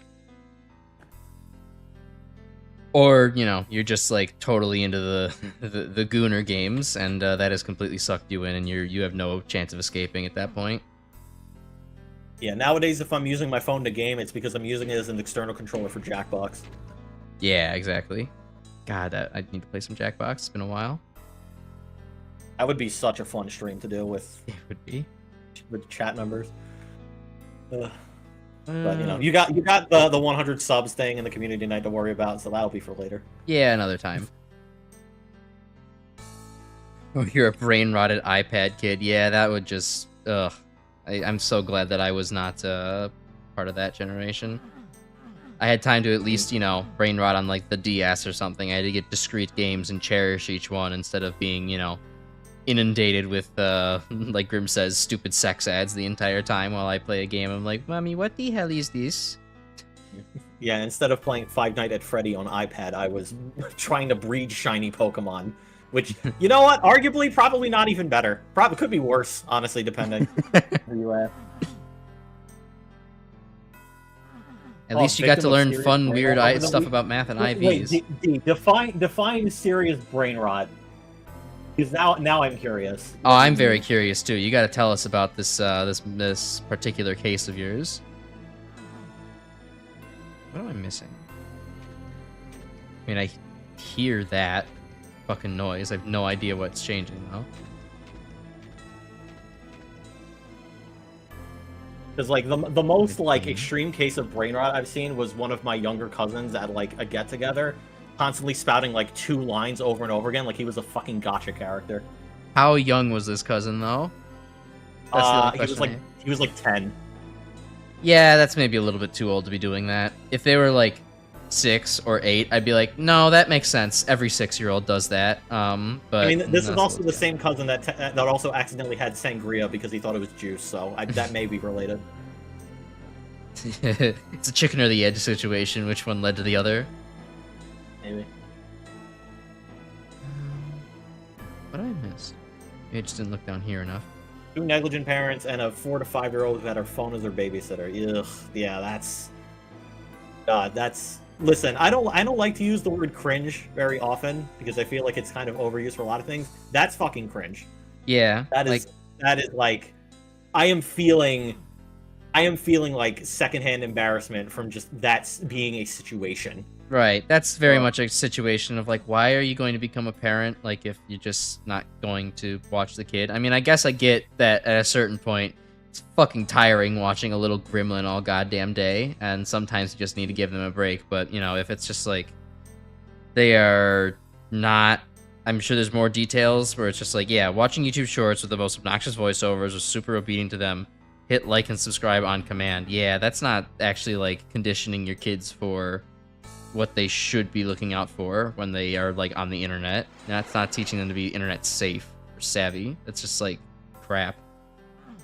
Watching Lanky Box and says Skibidi Sigma Riz and you can't do anything about it. I mean, the lesson I've learned is that if you have like younger members of the family who are like watching brain rot and you don't necessarily like think it's good brain rot for them, the best way I find to deal with it is to also repeat back to them the brain rot, and then they'll find you cringe and then they'll stop watching it. Yeah, it's the common case too. If you're like much older than somebody and you start saying the things that they say, they'll immediately think it's lame. It got even better with one of my cousins who's like 8, and it's like it is especially because like I started doing it at like get-togethers, and then like last Christmas, I cannot tell you how fucking surreal it is to hear his 50-plus-year-old dad be like, yeah, like CMD Sigma, the Rizzler and whatnot, Ohio, like. Out-of-body experience. I'm just seeing my cousin wishing he could fucking die on the spot, like right next to him. I'm like, I'm probably to blame for this, but at the same time, it's really funny. Yeah, I'm to blame, and I will take the credit. But yeah, even hearing like all of the like Gen Alpha slang coming out of like my 50-year-old uncle's like mouth, it's just like, I feel like that would be like a. Like the animation in Street Fighter where you get stunned for too long? That's what I felt like hearing that. Okay. Do you know, I'll take back seating. Where the fuck do I go? Isn't there a yellow door down there? Yeah, I opened it already. Something? And then let me just get back up, essentially. Oh, wait, can you go back outside to the main area? I can. I think maybe something opened up in there? I thought I searched that area already, but I'll give it another go. I mean, all of these look like terminal spawn. Oh, there's a teleporter, I think. Oh. Yeah. All right. Move on now. So it almost feels like it'd be a precursor to a Quake map. I actually think this. Actually think when this released, I think it was only like a couple of months before Quake came out. So I mean, you might not be wrong about that, but I think by the time this released, I think Quake was basically completely finished aside from QA testing. Interesting. Well, kind of makes sense, I guess. If there's just kind of a, if you want to ascribe to like a natural evolution theory of where shooters would go, then like, yeah, it totally makes sense that you'd go, chronologically getting from stuff that is, originally doomed to then like, oh wait, Quake's right up next, and then naturally the next thing people are going to develop is like stuff along the Half-Life kind of, line of thinking. Or if you briefly offshoot the consoles, you have GoldenEye. Oh yeah, that too. Ow.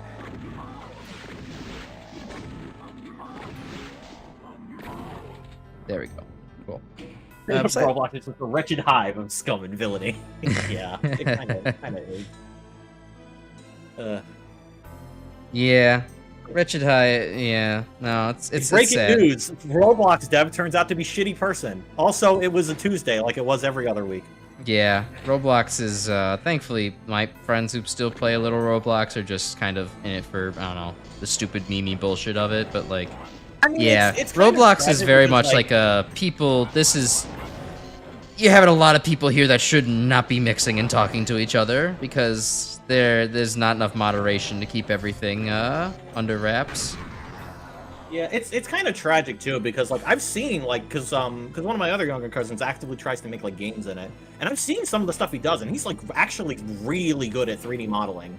Oh wow! And like, and it's just a shame because it's like it's such a nice program for like getting a bunch of like younger people to, like finally like, understand like game development and everything.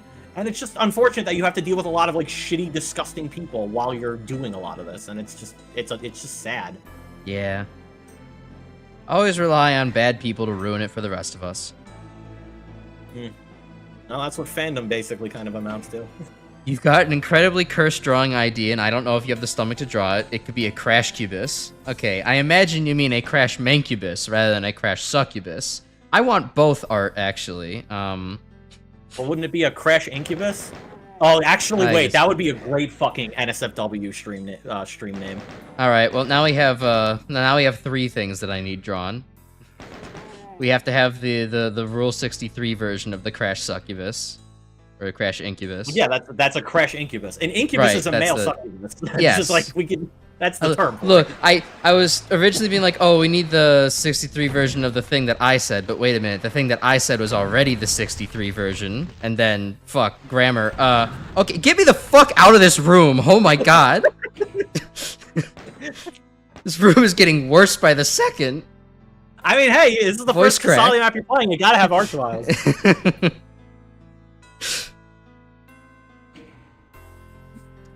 Yeah, no, that would all be great. I don't know. I don't lead on to it much around here, but like I don't have any I don't have reservations against that kind of thing. It's just not exactly where the community direction is headed, but it's also like I don't know. I am very open to talking about shit in that kind of sphere and like having, you know, funny art about that kind of thing. Like, you could always have like if you wanted to separate it as like a Crash Icarus will be like for the more like normal type stuff, and then you could have like not necessarily like completely NSFW, but definitely more like mature stuff where you're Crash Incubus. Right. Like I've seen that on like people before. Like there's what Megalodon, and she has the Mommy Mega alt account now for her ASMR stuff. I'm like, that's cool. That's neat, I guess. Bow and her Bowberry or whatever the fuck. There's more to that story, but she doesn't like that being talked about in outside of a very certain website. So I'll keep quiet about that. I'm just very aware that VTubers also have the very like saucy stuff going on in the background, and it's just kind of a common thing. I'd like to fair enough. Pause and resume on this conversation. Chris, yes, that is exactly how you do an arch file ambush. It slowly trickles in, and then the player realizes they fucked themselves. Not just here's 20 arch files and good luck, fucker.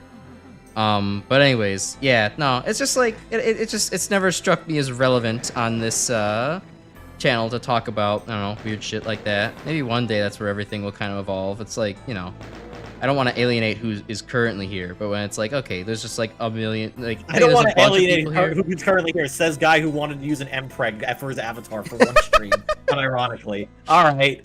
You know, whatever.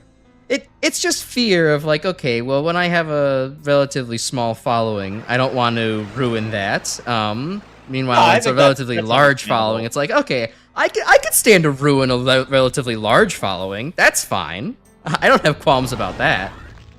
I think that's also something that, like, if you actually get, like, a larger following, just be like, hey, chat, do you think maybe we should have more, like, NSFW streams? Where we talk about, like, unused Right, exactly. Where it's no longer where I can talk about, oh yeah, by the way, this is my toy collection that my fucking landlord saw when they came in and did maintenance. Yeah, it's crazy. Anyways. Yeah, you know, the dildo, the Gutsman fully charged action figure. The Gutsman fully charged dildo. Is that actually a fucking button? Okay, cool. No, I'm pretty sure that would be a fleshlight, not a dildo, if it was based on Gutsman fully charged.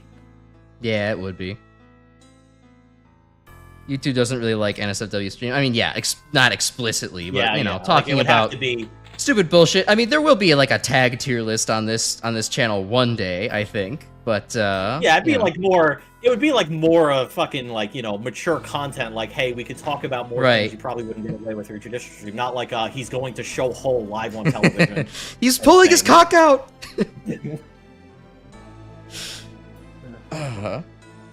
It likes NSFW stuff when it's ads placing things everywhere, especially AI ads. You're so fucking right about that. Oh, D. right, yeah. Do you also get the thing where, like, you get those, like, inset ads that are like, oh, it's a landscape, but actually, if you look closely, it's fucking pussy or some shit? Do you get those too? No, I don't, because my ad block still works on YouTube. Oh, this is a bad situation. Okay. Yeah, I don't have ad block because I'm pretty sure none of the ones work on my my normal browser. So unfortunately, I have to deal with that. Yeah, no, thankfully, between both Firefox and Opera, ad blockers still seem to be working. But don't tell YouTube I said that. That's technically against their terms of service. You're the one who's saying live on stream right now, so that sounds like a you problem. They're not gonna look at this. It's all bots. Just nobody go at Team YouTube. Just censor the stream and post. That's fine. Yeah, exactly. Censor the conversation about the Gutsman flashlight while we're at it. Yeah, probably.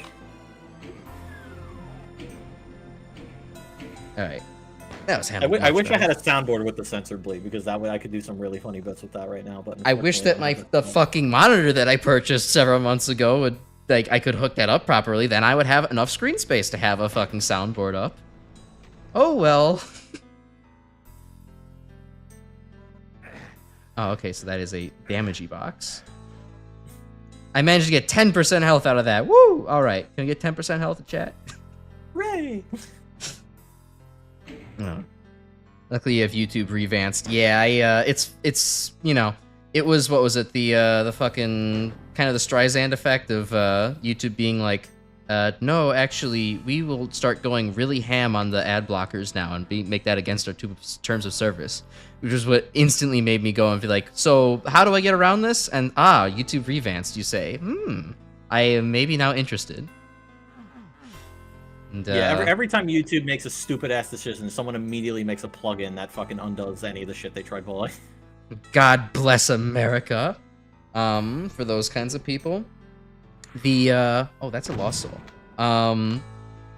The only thing that kind of sucks about Vanced is that, like, okay, I guess two things. One, like JD Vance, the current vice president. Yeah, it's reminding me of the current VP. And then two, the other thing is that, like, because it doesn't, like, at least for me on mobile, it does not auto-update super well, and, like, it just doesn't quite, stay up with, like, the exact times of, like, the latest YouTube update, is, like, there's, as a content creator, there's kind of a need to have both, the regular YouTube app and the Vanced app on your phone, because I need the regular YouTube app to manage the Crash Icarus channel, at least whenever I upload shorts, because that's the only way I can actually select a frame as the thumbnail. You have to use instead of the YouTube Studio app or the YouTube Studio on desktop for whatever fucking reason, they only allow you to select a thumbnail based on oh, I have to do all that again. Shit. Based on the short. Wait, no. They only allow you to select a frame from your short video if you launch the YouTube app on your phone and swipe from there. You can't do it on desktop for some goddamn reason. They just really want you to engage negative for the human race. Yeah, Exhibit shorts were negative. It's a pain in the ass, but because the YouTube Vanced version is, like, you know, slightly out of date, and that's a more recent feature of YouTube, I have to keep the actual YouTube app on my phone, which is quite the shame. I don't like that. Yeah, that sounds awful. Meanwhile, I'm probably never gonna have to worry about uploading shorts content because fuck that. Hooray! Anything up here? Nope. Okay. Just a prison of your own making. I love a prison of my own making. Me and my four walls. It's like how you can't remix videos on desktop unless you're mistaking something. Yeah. Although, honestly... Yeah, as far as I'm aware, I don't think that's a feature that you can do on desktop. I feel like I would have noticed that if that was something you could do. And it's not a feature that I feel like I'm missing out on either. You gotta make sure you don't accidentally whiff the jump. Hey, look, more trials, and you face rocketed yourself again. That was the best part. Oh no, I didn't whiff the jump. I just decided to, you know, blast myself. You didn't whiff the jump. You just did everything else. No, gotta be careful. He doesn't accidentally revive every arachnotron in the room. Yeah, I'm sure the other guy's getting busy with that. Where is... Did he... He didn't die, did he? Oh, he did die. Okay. So is there a second one over here? Oh, no, there's an imp. Oh, yep, there's the second one. Yeah, there he is. No, he was busy raising the dead all in the courtyard. Oh no, zombies. Yeah, look at Dario Casali making like an actually like well-designed map in terms of how it handles combat. Yeah. Compared to like half the other TNT stuff. Alright, well, I believe that's it then. I can actually go out to the exit over here. Sweet. So anyways, I started blasting. Yeah, exit. You're not done yet, bud. Yeah, I just remembered. Oh wait, hold on, there's a red key I have to go grab. New pipe is also good, but you can't use it. Yeah, I don't know. There's a lot of like... There's like so many different like third-party kind of YouTube type things, and it's like, you know what, there's... At what point, which ones do I trust? I guess if some guy on Reddit says it's okay, it's probably gonna be fine. Like, that's the benchmark for finding something that man ever conceived, trusting a Redditor. But that's the one thing that Reddit is genuinely good at, though, is telling you if like is a site sketchy or not. They're actually really good at that. The peer review process works usually because all it takes is just somebody being like. Reddit's also good for finding like alternative sources for shit to use. Like Reddit is also how I found like the new downloader I sent you for vids and stuff, and that's still been working out pretty good. Oh, good. I forgot that you even sent me a new thing because the one that I had was still working out. Well, I mean, it was the last one. I mean, the one that I'm pretty sure I last sent you is still the one I've been using. I haven't had to replace it again. No, right. I forget what that one was because the HD video downloader was working I for linked me. it to you. I mean, if you need, you probably sent it to me. Well, you know, you don't need to send it to me. I don't have any issues, so like, it's cool. Oh, hey, it's fine. I got one that works. You got one that works. It's fine. It's just like how I use DaVinci and you use After Effects. Premiere, but yeah, same. Premiere. Yeah. After Premiere, after Premiere Resolve, it's all the same shit. Yeah, it takes like fucking 80 more years to fucking render shit if I'm doing it in After Effects. Because that's a lot more of a heavy duty program. Okay, that's one skeleton boy down. Doom guy with I've been destroyed by this massive rocket. Help!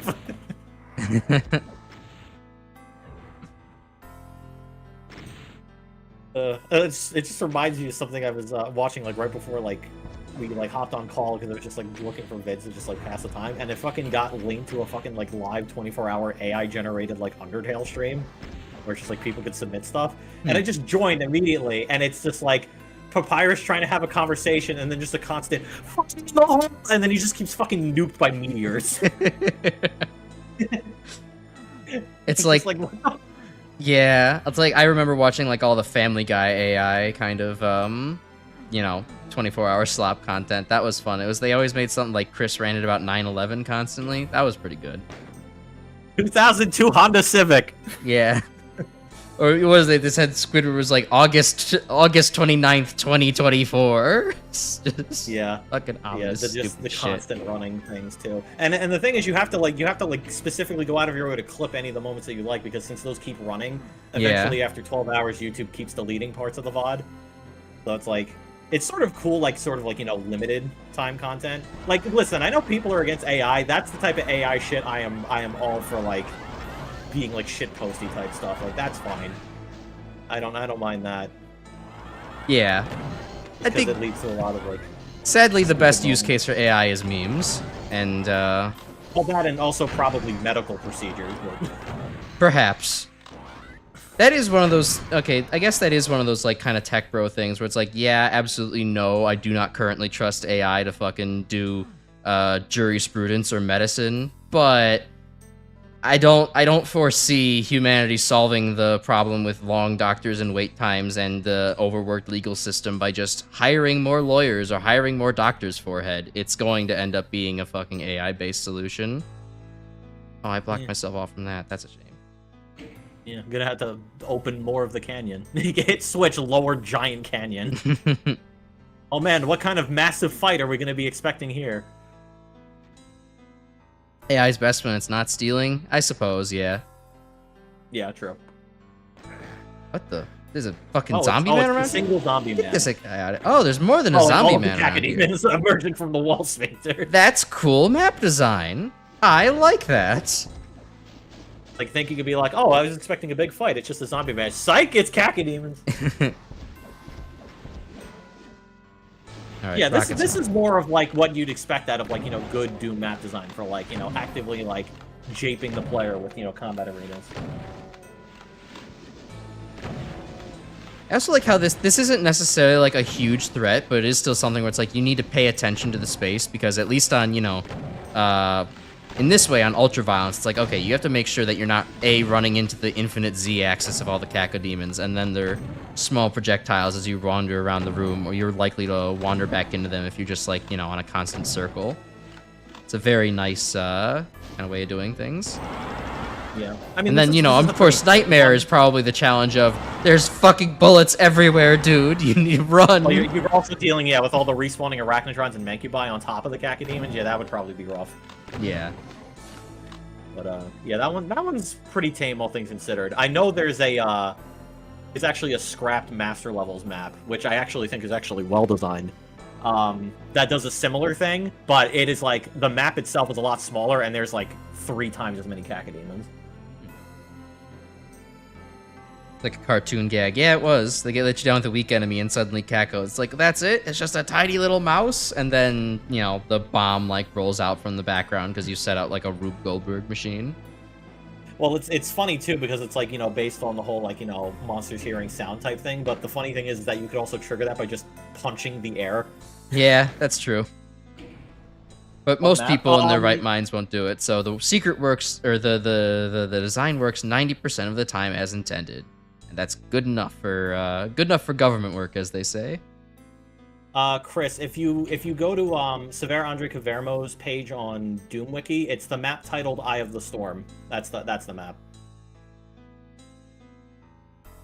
Sounds good. If you want to give that a try, like be my guest. I think it's a lot more like hectic version of a lot of the other trap stuff. Okay, nothing. Doesn't look like I've missed anything. Oh wait, hold on. Small. You do have all the keys. Okay, I can. Okay, I'm just making sure I haven't missed anything else before I take the teleporter. Yeah, that mega armor was you needed to find the fake wall because you know TNT and its love of fake walls. There's a mega armor around here. Oh, behind the cage or something. The thing in the cage up there. Gotcha. Yeah. You haven't played it. Yeah, I think I got curious, so I played a lot of like the max levels outtakes just to kind of see like, oh, are these like any better or worse? And a lot of them were worse, but there was a couple of the stuff done by Cavermo that I thought like, oh wait, these are actually kind of good. They should have submitted these instead. Oh yeah, there's King Tut atop his sarcophagus shooting rockets at you. I'm glad that I looked off into the distance. I was about to get absolutely blasted without even thinking about it. On top of his fucking invisible sarcophagus. Him levitating. He has all the powers of a god. Oh, got a pain chance. Sometimes he'll accidentally shoot the floor, completely whiffing his rocket. And we like that. I knew that was a misplay the moment I fucking pressed W. That sucked. Okay. Alright, come on. Man, the minute you introduce the W, suddenly some towers get knocked down.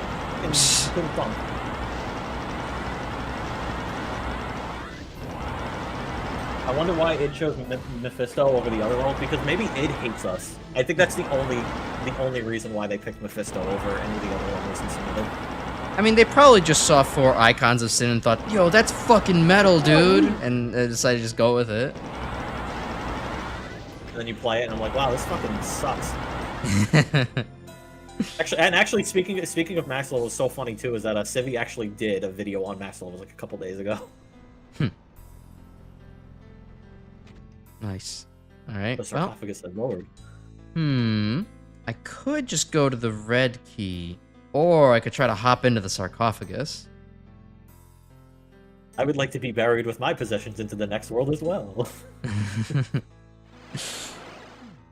I'd probably put a save before you do jump into the sarcophagus because I forget if it's high enough that it might soft lock you. Yeah, that's a concern I was having. Oh wait. So go back. Whoop, whoop, whoop, whoop, whoop, whoop. All right, we're back. Okay, turn around. Not there. Back. Go back into the door you just came out of. Yeah. When you go down the hallway, turn right. Oh, sorry, yeah, there no, is a little the secret on the map there. Yeah, the other hallway. Yeah. When you go down that hallway, turn right. Oh, sweet. Cool. Nice. There's my guard. Express elevator hell and bad dream. Yeah, it sucks. Like, how is it that like all of the ones that Cavermo submitted are all like the worst ones? Like the only like not awful map I think he submitted, in my opinion, is like, Okay. Oh, you can lower it. Okay, I forgot you could lower it. The only bad map he like got submitted was like Bloodsea Keep. Like I do enjoy that one, but like yeah, I don't know why the fuck all this other shit ended up. Oh, it's time switches. You have to hit the switch, and then you have to go in the chair to hit the other switch. In these chairs? So, so you see the red door, where the red gate is? Yeah. You hit that switch, that opens up the chair, then you have to hit another switch very fast. Ah. It's in the chair. Oh, there it is. And now that opens up the door. You like Black Tower? To be honest, I think Black Tower is at least a little bit better if you're playing on single player. Yeah. And like segmented with like saves. We had an interesting experience doing that co-op. Yeah, it's Black Tower is just a lot. It is like a lot. You just have to deal with it in. Like I don't think it's like the worst map, but yeah, it does reach a point where it's just like, okay, this needed to be like truncated a little bit. How tall were the chairs are made of? I don't know, 12 feet. I don't know. They're made for the gods. What can you say? The final trap of the level. But nothing is happening. I don't know. What do you try fisting the air? Maybe something will happen. Oh, something's happening.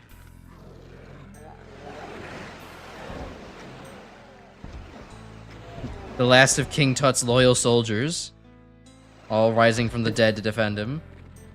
Yes, the ancient Egyptians and their weapons, the shotgun. I mean, Truly ahead of their time. Look, there's a reason why I really would love to play La Mulana on stream one day. I know it's a game I've kind of alluded to a couple of times, but like that game is like an awesome like.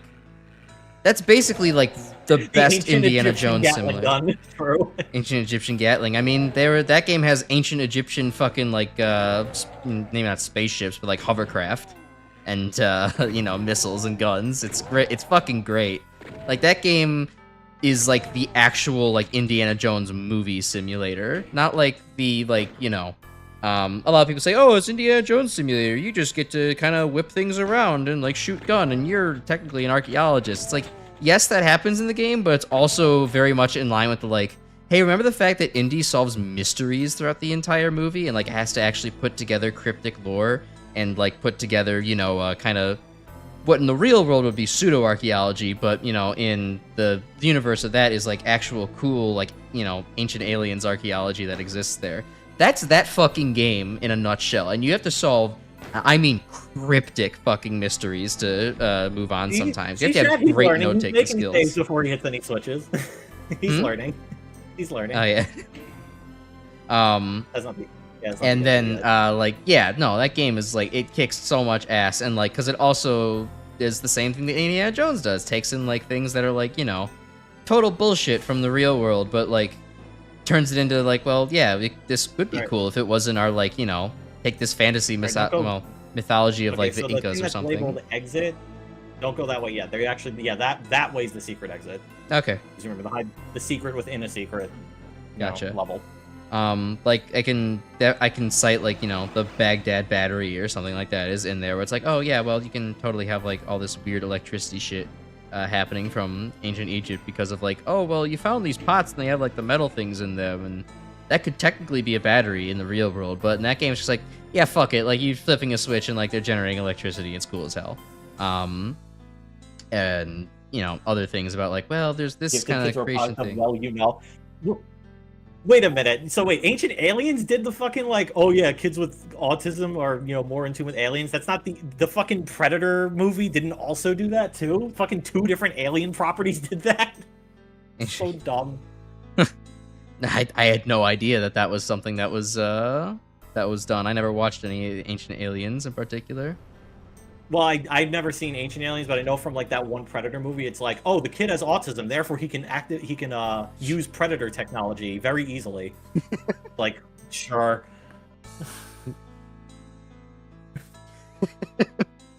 Oh, okay. That room, that room, yeah, you can open the back wall, and that takes you to the secret exit. I keep like managing to not open shit.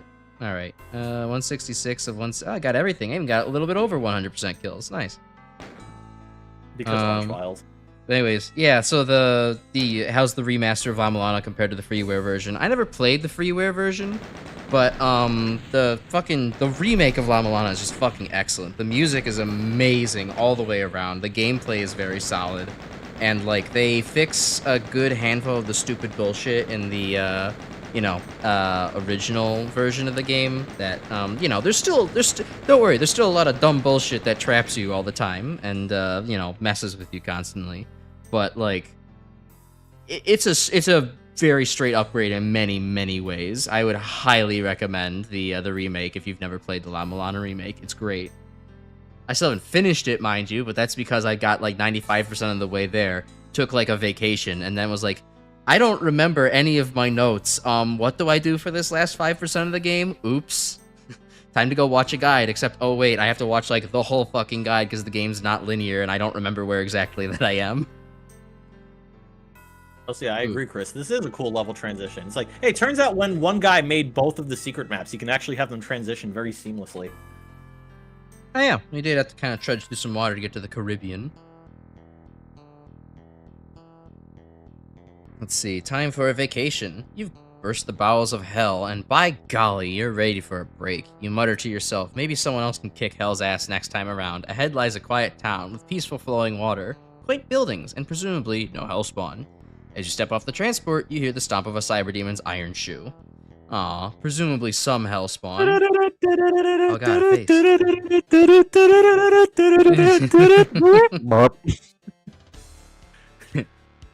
Doom your enthusiasm. Well, while staring at this guy's face, I think that's a good time to start concluding things. Let's catch up on the rest of the chat, though, before I cut it off. And don't go anywhere. You watch Ancient Aliens. Sometimes the gym has the quote-unquote history channel playing. Yeah, it does. It do be like that sometimes. It's a good way to, just watch whatever shite is actually in the normie zeitgeist, as it were.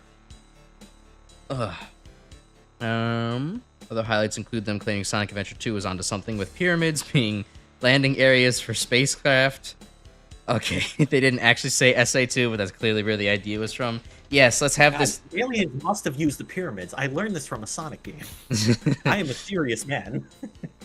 There's even like this big egg golem in the middle of it, and its job was to actually punch down on the humans and be worshipped as a god. Let's clearly use the alien, the pyramids, the pointiest thing in the fucking desert for miles as our landing space. Stonehenge is a master spark furnace designed to destroy invading ships. All right. I mean, whenever I think about like Stonehenge and the paranormal, I think about that one like creepypasta thing where it's like, yeah, a bunch of like hippies or whatever went to go like camp out in Stonehenge, and then like over the night, all people heard was like distorted screaming, and then the next day, everything was gone. It's like the one thing that I remember. So it's just like cursed area to like live in, and it's like I remember this so vividly too because I came up with like a hypothetical like JoJo stand for it because it was based on that one like unreleased Beatles album. I don't know if you're familiar with the name Carnival of Light at all. No, I'm not, unfortunately. It's an unreleased Beatles album. Like, and when I say unreleased, like we don't even know what it sounds like. Like we've only heard like offhand what it's supposed to sound like. And it's basically, yeah, it's this thing that's never going to get released, I think, unless all 4 parties related to each of the members of the Beatles will basically agree, like, yeah, we could release this. And from what I've heard, it almost sounds like the Beatles did the fucking, like, discordant, like, Black Sabbath, like, metal type progenitor stuff before Black Sabbath, which is wild to me. That would be great.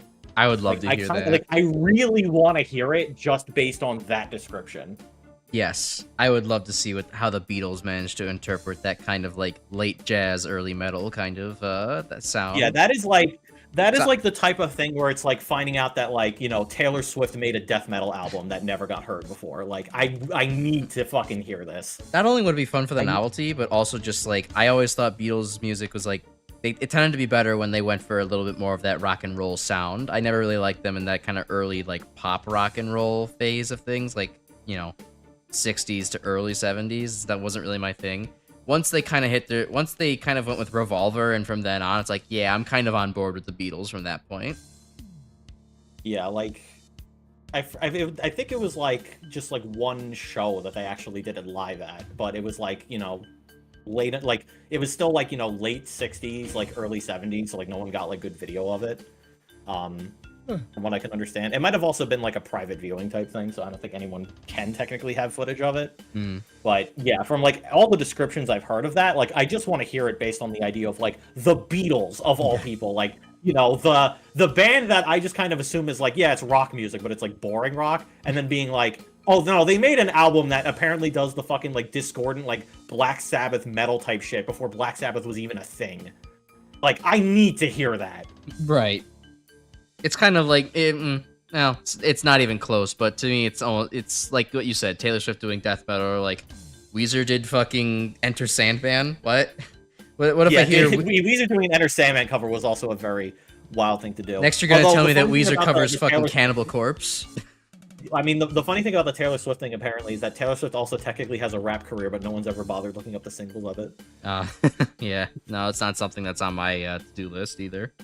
But I do agree with D. Carnival of Light is a cool ass name, and Carnival of Light is a fantastic name. And I used it for like this hypothetical like JoJo stand that's bound to Stonehenge that just like takes people away, and it's just this massive fucking like this like massive like 50-foot tall thing with like a bunch of like tendrils and arms and like this giant like crown that looks like almost like a spiked Ferris wheel. That actually totally sounds like a JoJo stand, like a JoJo stand episode where it's like, you know, there's some kind of local attraction, people go over towards it because it's like super famous, and then, you know, and it's like you have a couple of disciples, quote unquote, you know, trying to get you over there and like advertise it, and it's great, but then like you stay overnight and all of a sudden like it's gone, everyone disappears, they're just sucked up, and that's how the stand keeps getting more and more powerful, kind of type thing. Yeah, I think I made it like it was like the focal point of like a hypothetical Thus Spoke Rohan Kishibe, where it's like Rohan learns about like the disappearances that come from like the Stonehenge creepypasta, and so like he Koichi and Jotaro like all kind of like go to like inspect it, because like, hey, if there's like a stand involved and it's causing this many disappearances, it's like good to kind of get like, you know, the big boys involved. Right. And the one thing that I remember from it is that they like sleep overnight at it, and then they're just watching all this crazy shit happen, and that the only reason they're able to not get like taken from it is because Jotaro has time stop, because, you know, that's a busted fucking ability. Right. But I recall it being like in my head, just being like, what if Araki like wrote a Thus Spoke Rohan Kishibe that felt like it was taken out of a Junji Ito like short story, which feels like something he could do given how much Araki loves horror. So I don't know. Maybe if I ever meet him, maybe I'll just suggest that to him. Just be like, hey, if you ever want to write this, like, I think that'd be rad. It sounds like a good plan, honestly. All right. Well, it also sounds like a good plan, I think, for me to wrap things up today. We had pretty good progress, good long stream. I liked all the maps so far. There was nothing to complain about. There was Egypt was kind of crazy because it was only 4 maps, but to be fair, with how big they're getting, that's still good progress in my opinion. Yeah, they definitely are kind of big big maps now at this point, but you know, overall, I still haven't been too overwhelmed by things. It was just Oh, well, like I said, I think Yeah. when we start getting to like maps 16, 18, and especially by like the 20s, they're definitely going to start getting a little bit more overwhelming and maybe crazy in terms of size. But yeah, no, overall, I think this is pretty good. I think I do enjoy most of the stuff like around this time. Like I actually still really like map 13 from TNT, even though it's a little bit on the big side, but like I don't know. I kind of like the design of it and like how it actually tries to do like a little bit of environmental storytelling. Yeah, overall TNT's still doing pretty good for me. You still have to get to like the back half to maybe change that opinion. So yeah, the back half I think is what's probably going to like cement whether or not you still like love it wholesale. But yeah, we'll see. All right. Well, with that, I thank everybody for watching. Thank you for enjoying the stream. Thank you for talking about the fucking Gutsman fleshlight. And you know, if anybody's... that's the rule. We have to include, you know, fully charged Gutsman at least one stream every week, right? Exactly, and we're on a deficit too. I don't think we've done it for the last couple of streams, so this is making up for that in spades. So, if you're lurking in the background and you'd like to join the Discord community, we have one. Go take a look at the description. There's a link in there. You can go ahead and join that. To do all the like, subscribe, sharing shit that streamers tell you to do because it helps the stream out and it helps the place grow and it makes me feel good and I like dopamine in my brain. We'll be back. The polls are looking like probably Sunday is going to be the 100 stream celebration. I will basically just declare that tomorrow probably once I'm like, you know, get situated back at home. Regardless, there will still be the Monday and Tuesday usual streams of Mega Man RPG and more Doom TNT. So feel free to show up to those. Yeah, I think that's covered just about everything. Anything else you want to say, Grim? If there was like a very gay incubus, but he was like built like a twig, would it be called a twincubus? Potentially. I think that would work. Well, unfortunately, that's all I could engage with the hypothetical. These are the thoughts that come to me late at night. If you had the incubus, if you had the mancubus wearing flannel, would you call that butchcubus? All right, this joke sucks. Good night, everyone. Cut the bit. Cut it.